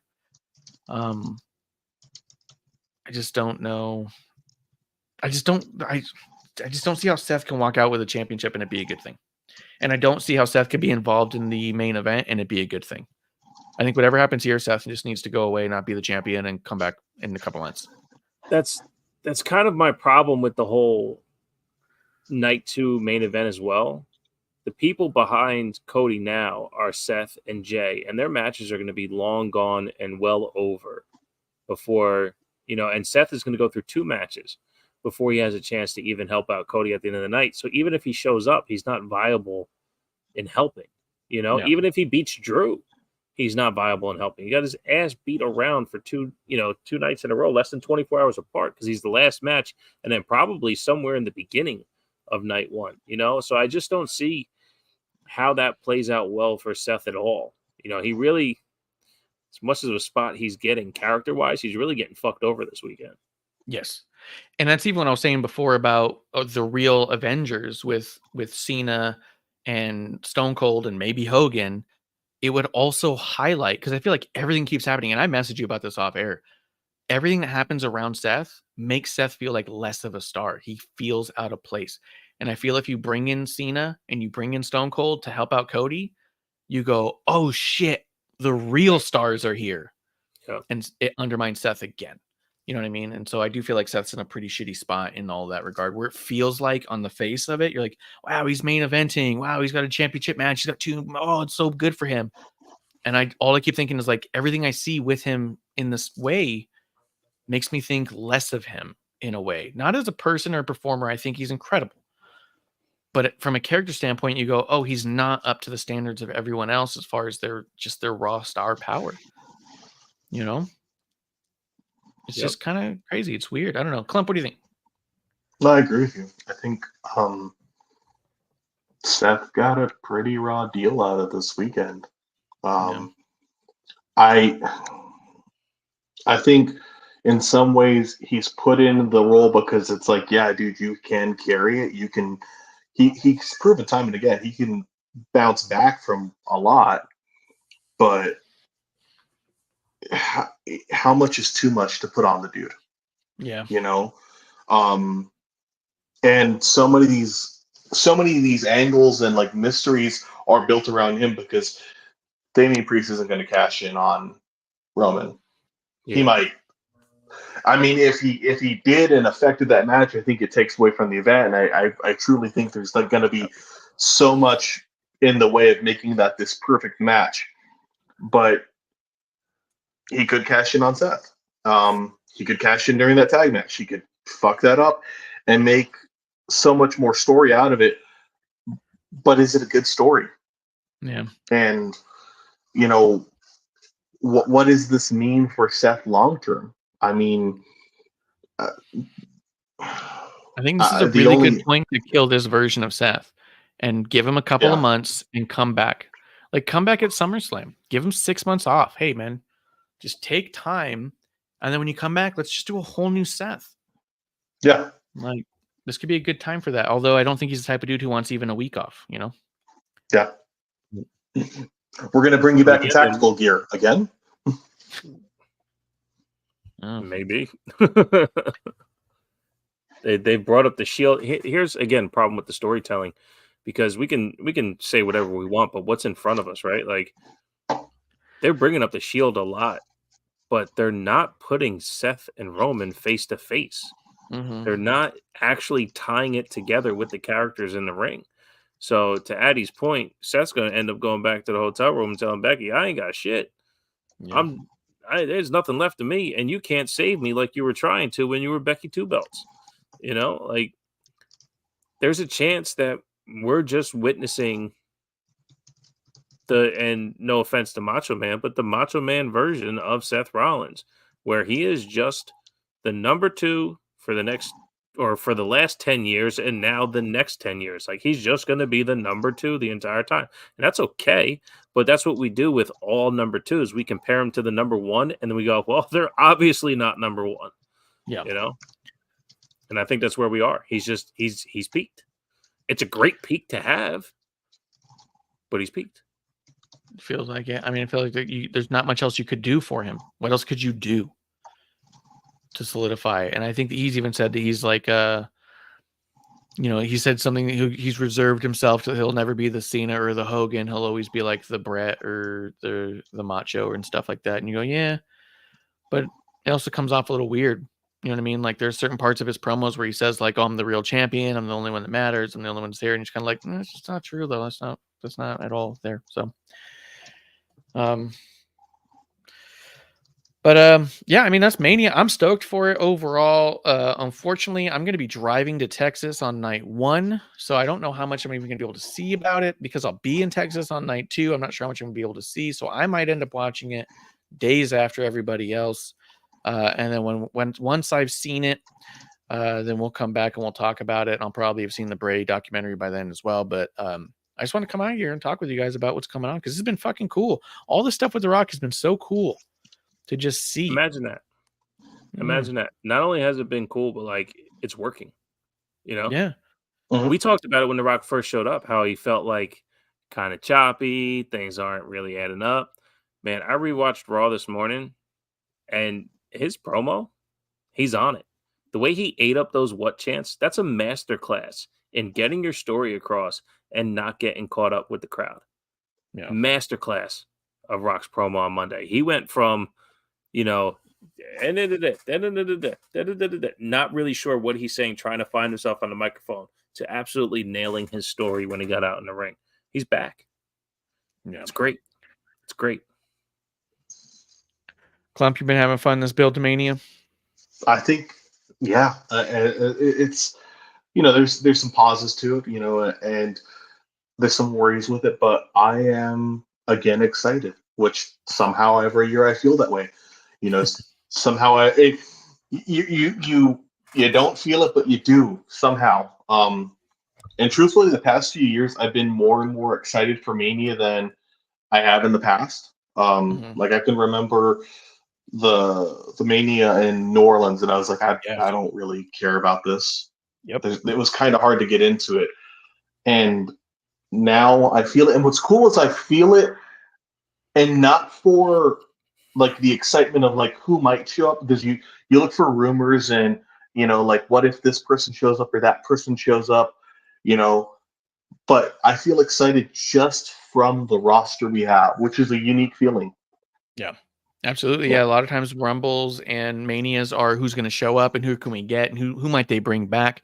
This time it doesn't feel that way. You just kind of go, this is just the show and it's going to be sick.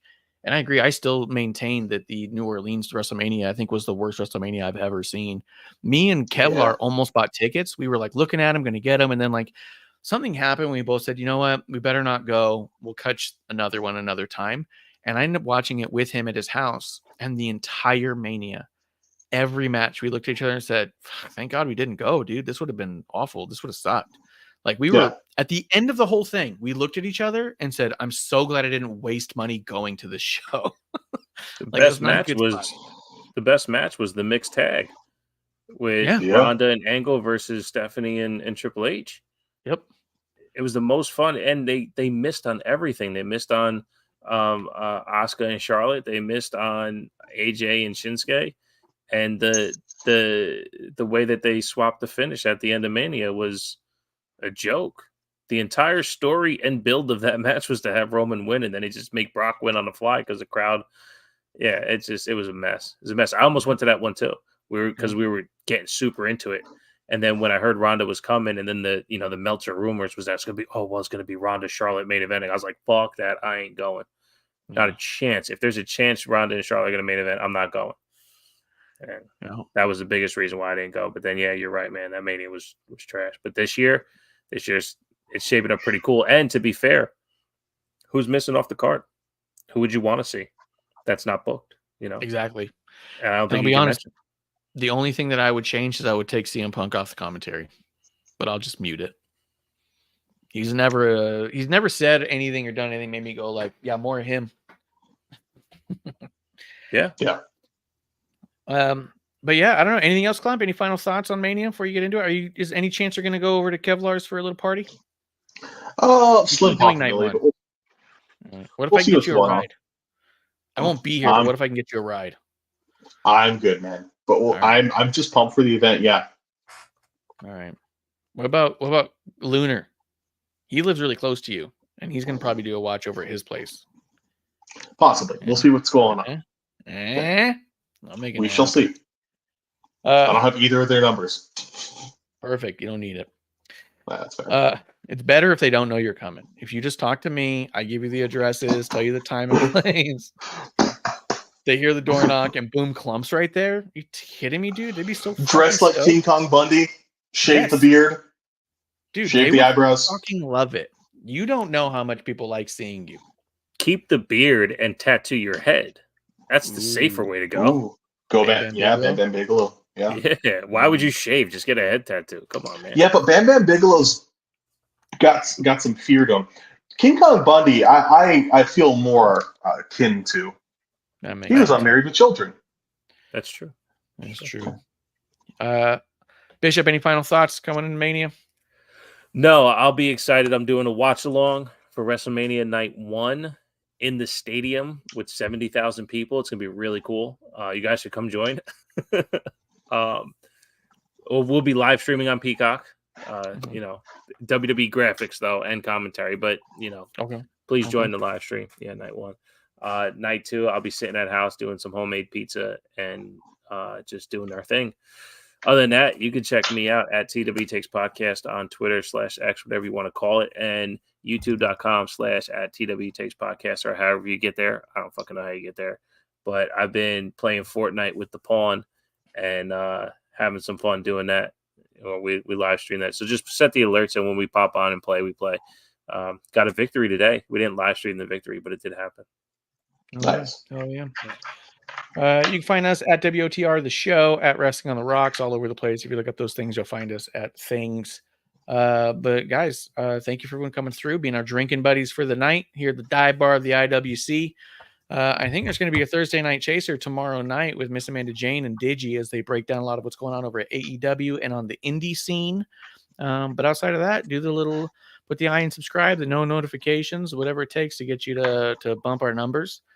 And guys, we'll see you when we see you. That's the last call. Cheers. Bye. Producer Lady here. Thanks for tuning in. Continue to support and buy us a drink by putting the I and subscribe and reviewing our podcast. And cheers to Fans First Sports Network for keeping the dive bar lights on.